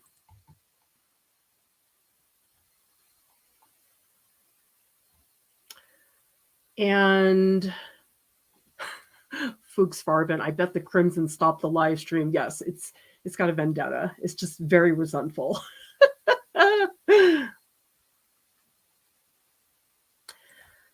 Anna says, I used a jelly plate yesterday for the first time. It didn't go well. Couldn't seem to make marks in the printmaking deep enough that it printed clearly. Any advice? It could be the paper, Anna. I have found with jelly plates, you need paper that's pretty absorbent. So, for example, Reeves BFK, which is a cotton rag printmaking paper, is very good. I don't think I've used rice paper on it, but I suspect rice paper would work very well because it's thin, it's absorbent. I find that unless you're printing on a press, when you're hand printing, you do want the paper to be pretty thin because thinner paper will absorb more quickly. On a press, you can print on like Bristol board and it's fine because of the pressure. But I would try that. Try some other types of paper because most of the time it's the paper. The other thing too is if you're used to doing mono prints on a press, absolutely, it's not remotely as accurate. So that's the other thing is you can't expect it to be as accurate as a press.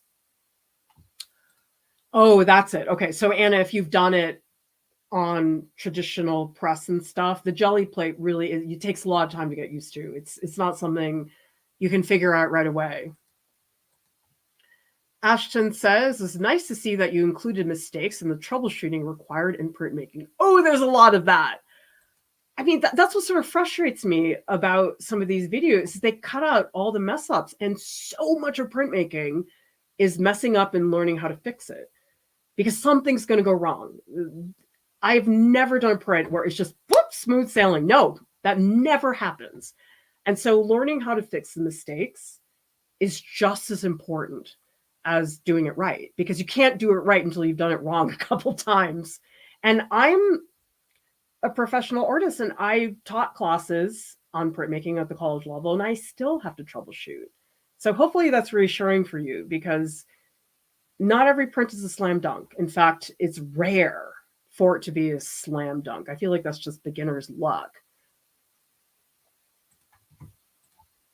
Yeah, Anna says, I was really intimidated by the tech aspects of the workshops too, but it's actually pretty easy and Clara is really helpful. I try to be. I have all kinds of backups to help people as much as I possibly can. And there's other people in Discord that are going to help you too. All right, let's get back to this. More background and then the hand. I want to do the hand, but I'm going to keep myself from doing it. Oh man, Buddy keeps making these like breathing sounds. He's like in a deep nap. Looking at the thumbnail, because the thumbnail is the key to my background. Because in the reference photo, it's all black, but I don't want to keep it all black. That's going to be super boring. And so that's why I'm trying to lift out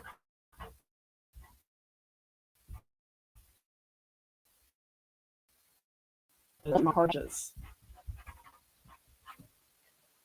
Specifically, I'm trying to avoid really strong graphic edges. It's tacky enough that I'm actually thinking about the stand oil, but let's just see. So the concept I was trying to push here is that this section is like bright, blinding light coming in from the right-hand side. Oh, shoot. I need more medium. You know something, for this, I think I might actually switch to the safflower oil. Let me try the stand oil, because this is actually a spot I sort of do want it to be a little bit more fluid, because it is getting really tacky right now. So let's just try. What the crap? Is my water leaking? Okay. So let's try. This is the stand oil. See if that helps lift more. Oh, that's not helping. I don't think it's that big of a difference, is it? I mean, I'm pressing really hard, you guys.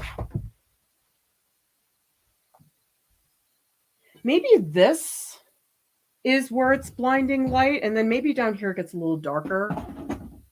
Yeah, I'm going to try that. Let's just like really brighten this spot.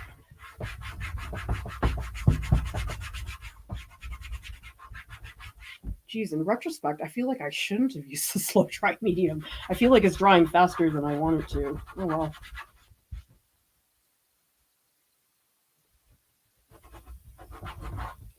I'm going to let myself lose this edge a little more.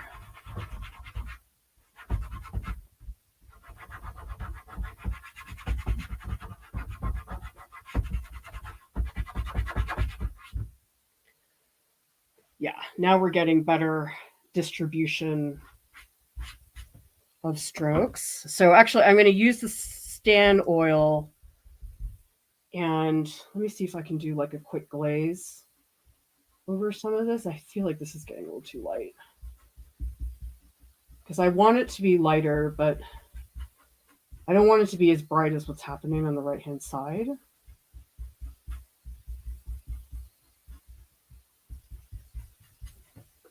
And actually, I should beef up this bottom area too. Let's just fill in all of the opacity.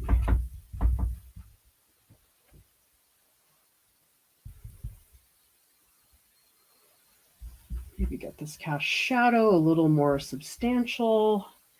And this cast shadow, I think I want it to really dissolve. So does everybody see, this is a cast shadow. And so here, the edges are very clear. And then as the cast shadow gets further away from the foot, I make it dissolve more.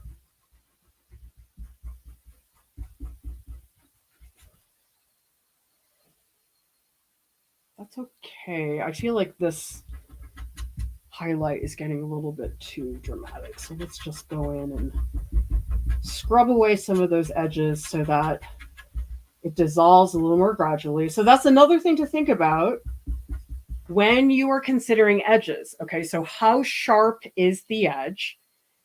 And is there barely an edge? Does it just dissolve? Like how fast? I sort of think about it in terms of rhythms that, okay, a hard edge is like a fast, blunt edge. But then something like this where stuff just slowly dissolves is quite different.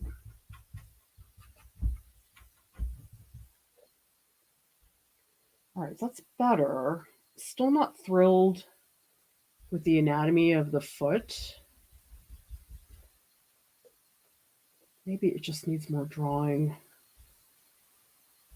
to get it more specific. It's weird because this shadow here that's on the gastrocnemius, it's really dramatic and harsh.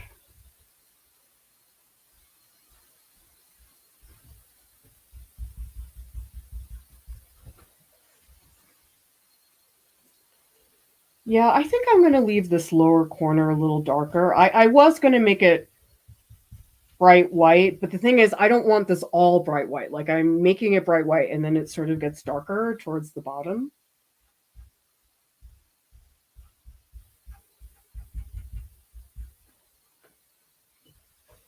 And maybe I'll do the same thing in the top corner. Darken this a little bit so that white in the background feels a little more precious. I don't want it in too many places. Yeah, that feels better.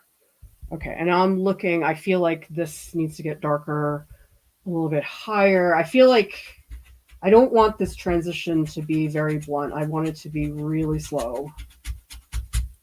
And so I'm not really adding a lot of paint as much as I am just sort of pushing the paint around the surface. So that's very different than if I just added paint. This is not really adding. This is more like just pushing. And up here, I want to fix up this texture. I feel like it's a little bit too textured for what I want. The arm is still too dramatic. But you know what? I'm going to keep it brighter than it's supposed to be because eventually I'm going to make it darker. For now, I'm just going to let it be.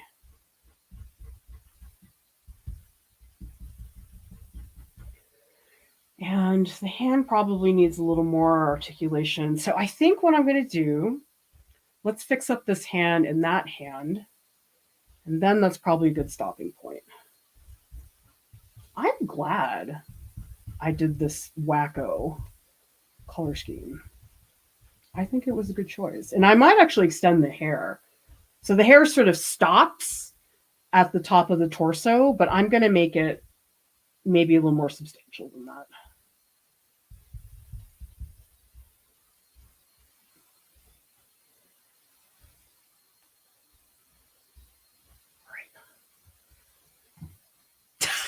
Sentient says, I came back. There's a body where there used to be smudges. Yes.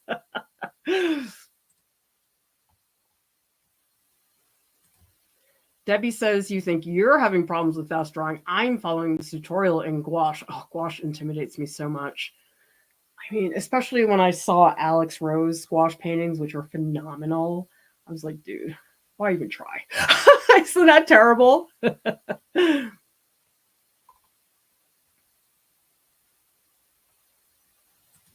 Yes, Lisa says the workshops work nicely with 2 devices. I listen on my phone and use my tablet for references. And remember, everybody, we have openings in our Jelly Plate Experiments workshop and also Drawing Cats. So we keep the registration open until it either fills or 2 days before the workshop goes.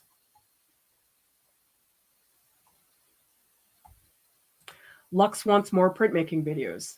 I wish I could make so many. They're just so time consuming to make because I'm shooting on DSLRs.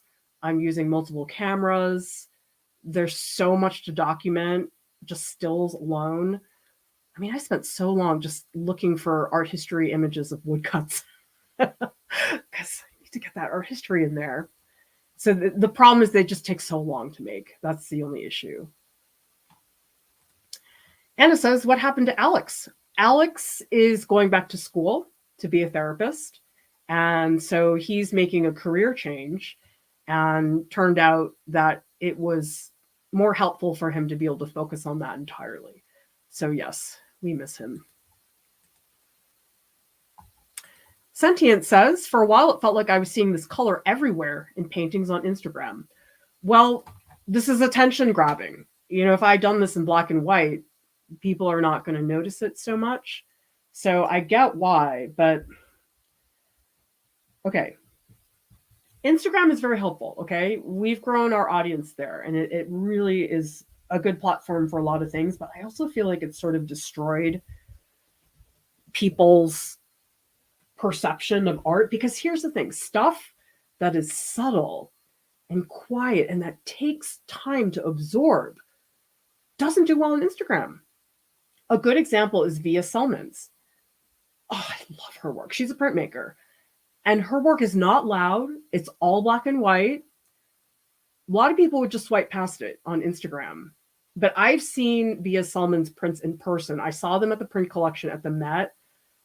Oh my gosh, they're just so unearthly. Like you look at it, you can't comprehend how somebody makes that. But of course, I know not everybody can go to the print collection, but it's like the nature and format of social media and what people typically do doesn't match work like that. And that bums me out. Same thing when I visited my father-in-law's violin shop. It's like the stuff that it takes, the time and the patience to see things pay off is so frustrating for people. They don't have the patience for that. And so usually what I see all the time on Instagram, and I'm sorry, I'm just sick of this, my 50-hour painting in 5 seconds. It's like there's no appreciation for the craft that goes into that. And it bums me out because they're phenomenal artists and techniques in the world, but it's like it doesn't fit social media's box. You can't condense it down that quickly, and that bums me out. So unfortunately, a lot of the stuff that's like, ooh, I put all this paint on and I'm putting a squeegee over it, it's like that's what gets attention on social media, which for me is a big bummer because you're just missing out on the more subtle things that cannot be done.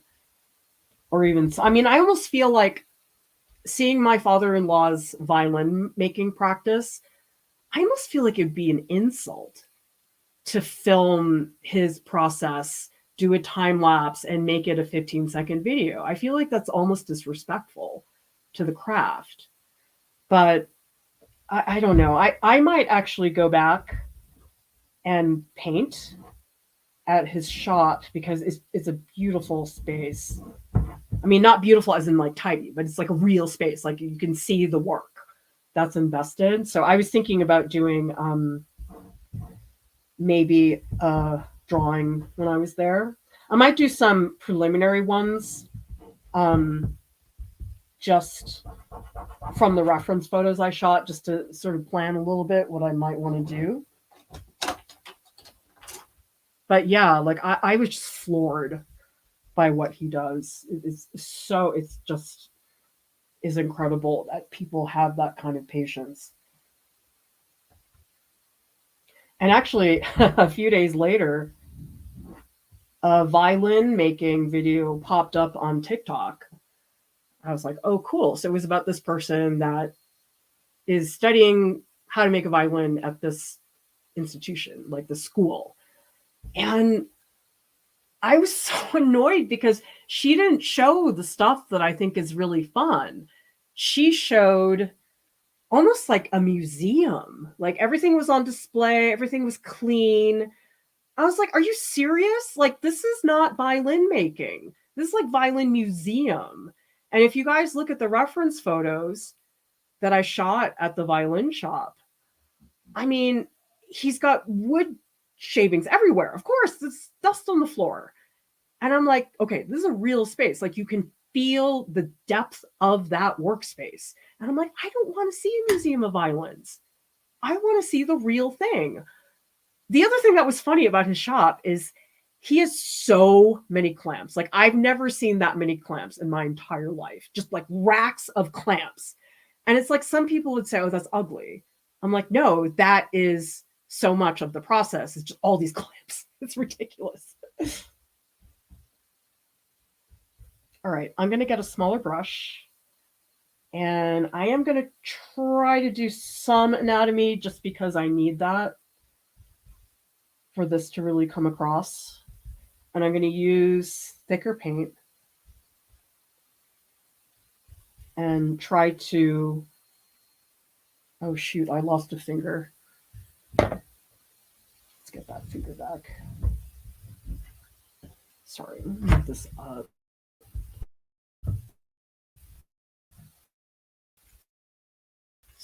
So maybe you got, there we go. So this is sort of delicate what I'm doing right now. But I need to know at least, okay, where are the knuckles? Where's the other stuff? Okay, and then the knuckles are actually very bright, so let me darken the back of the hand and lift a little more because this one finger is actually pretty far out.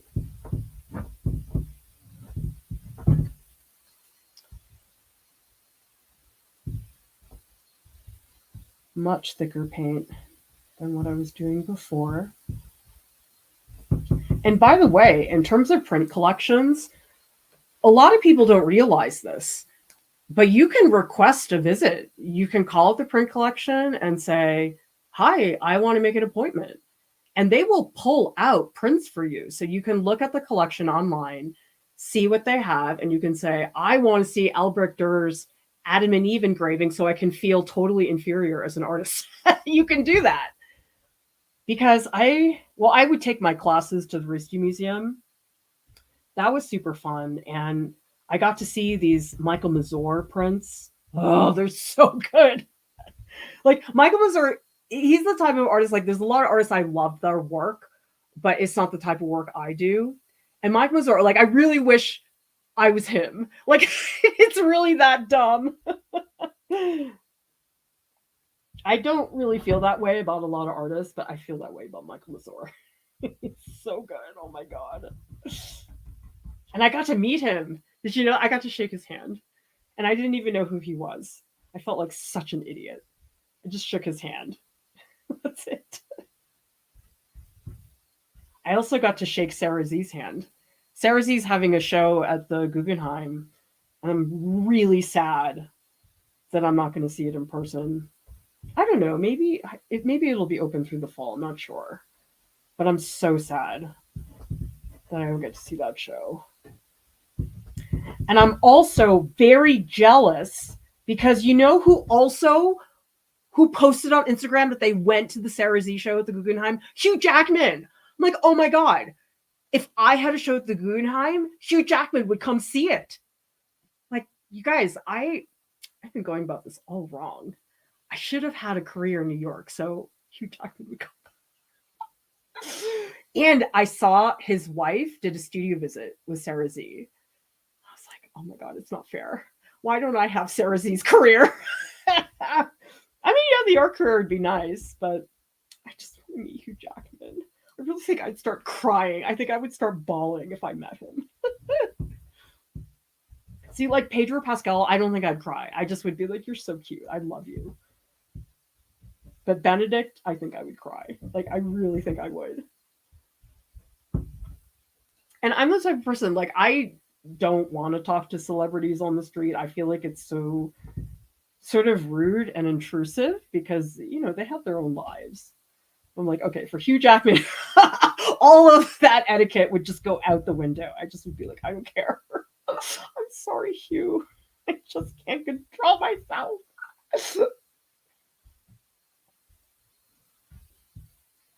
I'm trying to give this hand a little more anatomy. I just feel like it looks really floppy right now. Okay, but it doesn't have to look great yet. I mean, I just need to get something in there. And I need to make it dark enough that we're not getting lots of highlights. So one thing that's helpful when you're doing a painting is to remind yourself what is truly the brightest part. Like for me, it's here on the figure. So I have to say nothing else can compete with that. Everything else has to come a step down from that area. And that's a good way to keep track of things so you don't go too crazy with that.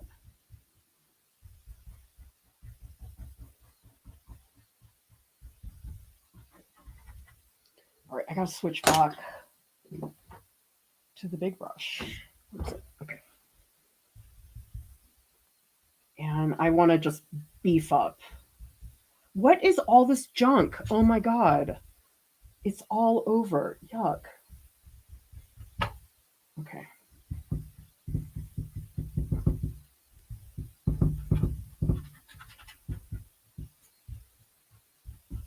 And I do need to beef up the darkness in the hair.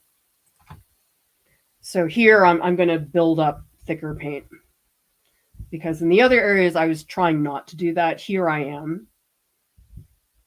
A little more action in the hair so it feels more dynamic.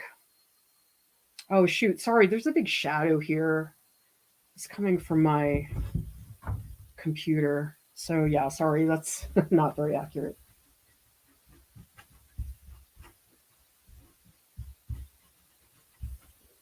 All right, let's do some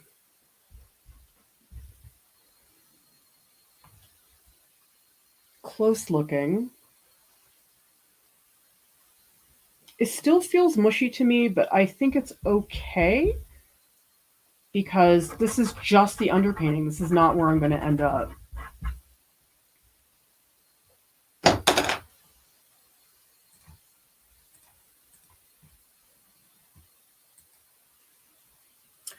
Karasu says the anatomy seems off. The head seems twisted the wrong way. What I would say is I'm not concerned about that because it's already a strange pose. It's upside down. It's disorienting. And so I think any attempts for me to make a precise figure in proportion, it's out the window because I haven't set up a situation for that. And honestly, I think sometimes when things are that precise, it's sort of boring as a piece. And I hope that I've messed with the anatomy enough that people aren't expecting that so much. Oh, one quick thing. I feel like this needs to be better defined. These like folds in the thigh. Yeah, I kind of lost that when I was smudging things out. Ooh, don't do that. Yeah, that shape should be a little more prominent, I think. Oh, and this needs to be, let's just smudge that out a little.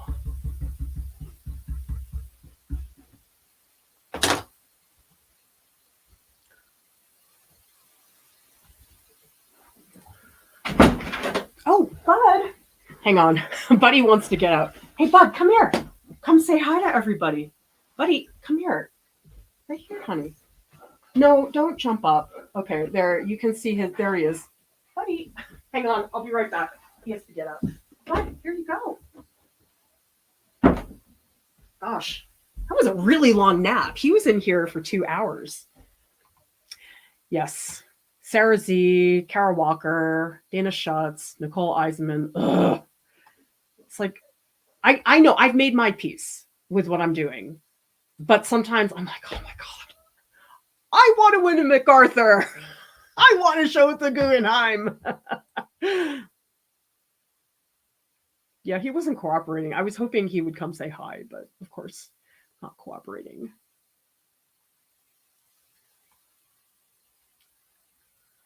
And we have Karasu saying, do you have a good free alternative to Instagram? I don't know how to build my own website. People ask me about that a lot, and there are other options, but you know something? Nobody uses them. So a lot of people say, oh, use Behance. I had a Behance account for a long time. Guess what? Nothing. I never had interaction on Behance. And the key to social media and building a following is engagement with other people. And if there's no engagement, you can't do anything. And there's ArtStation, but that's more people who are doing concept art or fantasy illustration. So it's not a great fit for fine artists. So there are alternatives, but the thing is, nobody's hanging out there. And so, yes, Instagram is problematic for various reasons. But if you want traffic, that's where everybody's hanging out. So if you go somewhere else, there's not going to be a lot of people there.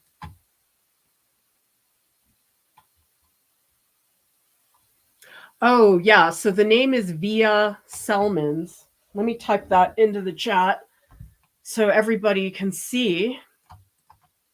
Via Selmans. Via Selmans is a Latvian artist, and her work is incredibly time consuming. I mean, she's prints that take a year to create. I know it's not dog hair. I don't know what it is. I haven't gotten there yet.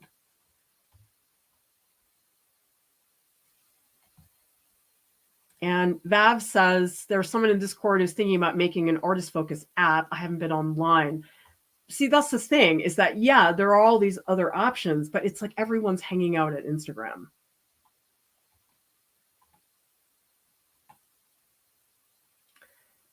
And Seven Angelic says color attracts a lot more attention over black and white, which is unfortunate. Some of my favorite work is black and white. And there's just no comparison. I mean, if somebody's making slime and it's bright purple and has sparkles, and of course you're going to look at that first.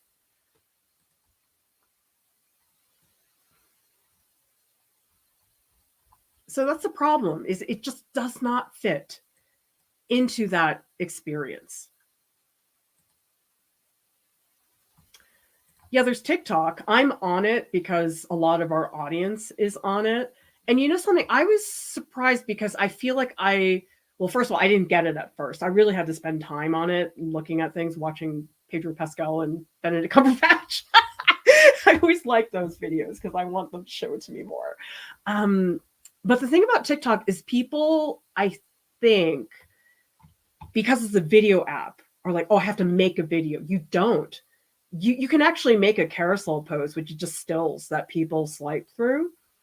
Or there's a lot of videos on TikTok. It's just like one clip. It's not like an edited video. And that's what I thought it was at first. It's not. And then there's all these like templates and things where you can put in 5 images and it'll arrange it into a jigsaw puzzle or whatever you want.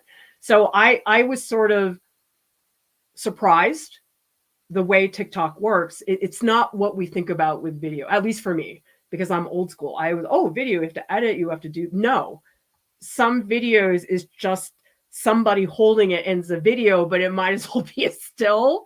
So that's very, very confusing.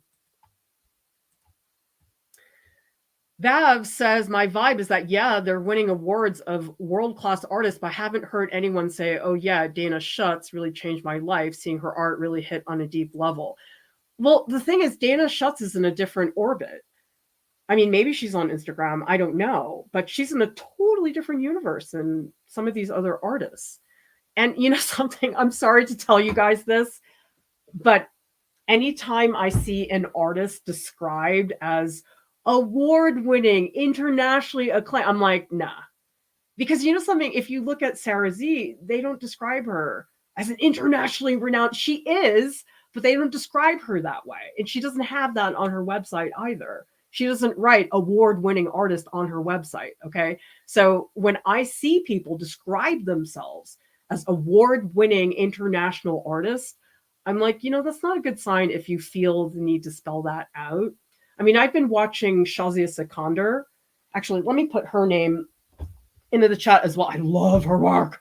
Oh my God, she's so good. So Shazia Sikander, she recently created this public art sculpture of a female form with these like ram horn-like hair braids. And it's on top of the courthouse in New York City. And you know something? Every other figurative sculpture that's on the courthouse is white dudes in togas. And so she's created this wonderful contemporary piece about women, and it's got the collar of Ruth Bader Ginsburg. Okay, now Shazia Sikander doesn't describe herself as award-winning. She doesn't need to. She won a MacArthur. She's doing all these cool things. So a little tip for all of you, when you're on your website or any messaging you're putting out about yourself, don't use those words because they're kind of cringy. I'm sorry, but I went to this art center's website, and every instructor they had, they listed them as award winning. I'm like, I don't think this is a good sign.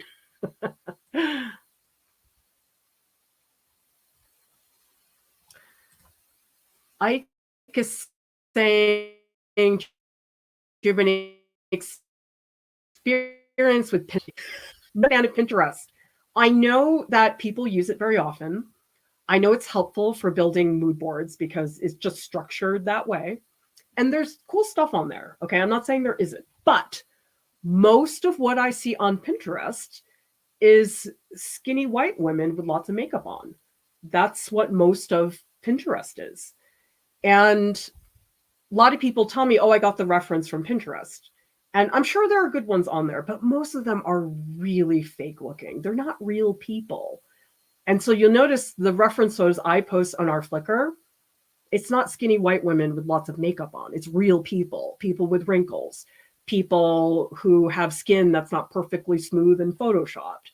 And so that's the bigger problem, is that most of the time when I've seen people show me what they're using from Pinterest, it's always this really hyped up makeup thing. And even, you know, they do have older people on Pinterest, but they have so much makeup on. And I'm like, this is not helpful. So sure, use it if you want. But what I have found is that it's just really monotonous. It's very homogenous, what you see on Pinterest. It's not diverse at all. Jazz says, I want to be in the Dana Schutz universe. I keep getting rejection letters for art shows. You know something, at the Dana Schutz level, you don't apply for shows. You just get asked. That's how high of a profile you have to have. The gallery owners need to know you, the dealers, the art curators. And if you're not on their radar, you're not going to get in. And the shows that you apply to, they're a great experience. If you've never shown before, it's really helpful to do that. Like a juried show where you pay $30, you submit, and then they have a juror who comes in and picks the show. Those are really good experiences to get started. But the Dana Schutz universe, the White Cube Art Gallery, MacArthur Genius people, it's so hard to break in. So much of it is connections and knowing people. It's very, very hard. Please join me in the Discord, in the post live stream stage channel for a chat, and I will post better photos of my painting. Remember, we do have openings left in our April workshops, Jelly Plate Experiments, and Drawing Cats. Join the Patreon group. We have so much fun there, everybody. We have weekly voice sessions where you can share your art with staff. I provide critiques and support. I do not do that in the public channels because I'd go out of my mind. And what a nice thing about Patreon group, it's a small group of artists. Our server has over 11,000 people. And trust me, it's hard to make connections. With 11,000 people, the Patreon group is much smaller. People really have investment in each other. Art Prof has services, artist calls, portfolio critiques, statement editing, and personal art curriculums. So I will hope that you will all join me for the Discord chat right after this stream. Thank you so much for watching. I'll see you next time. Bye.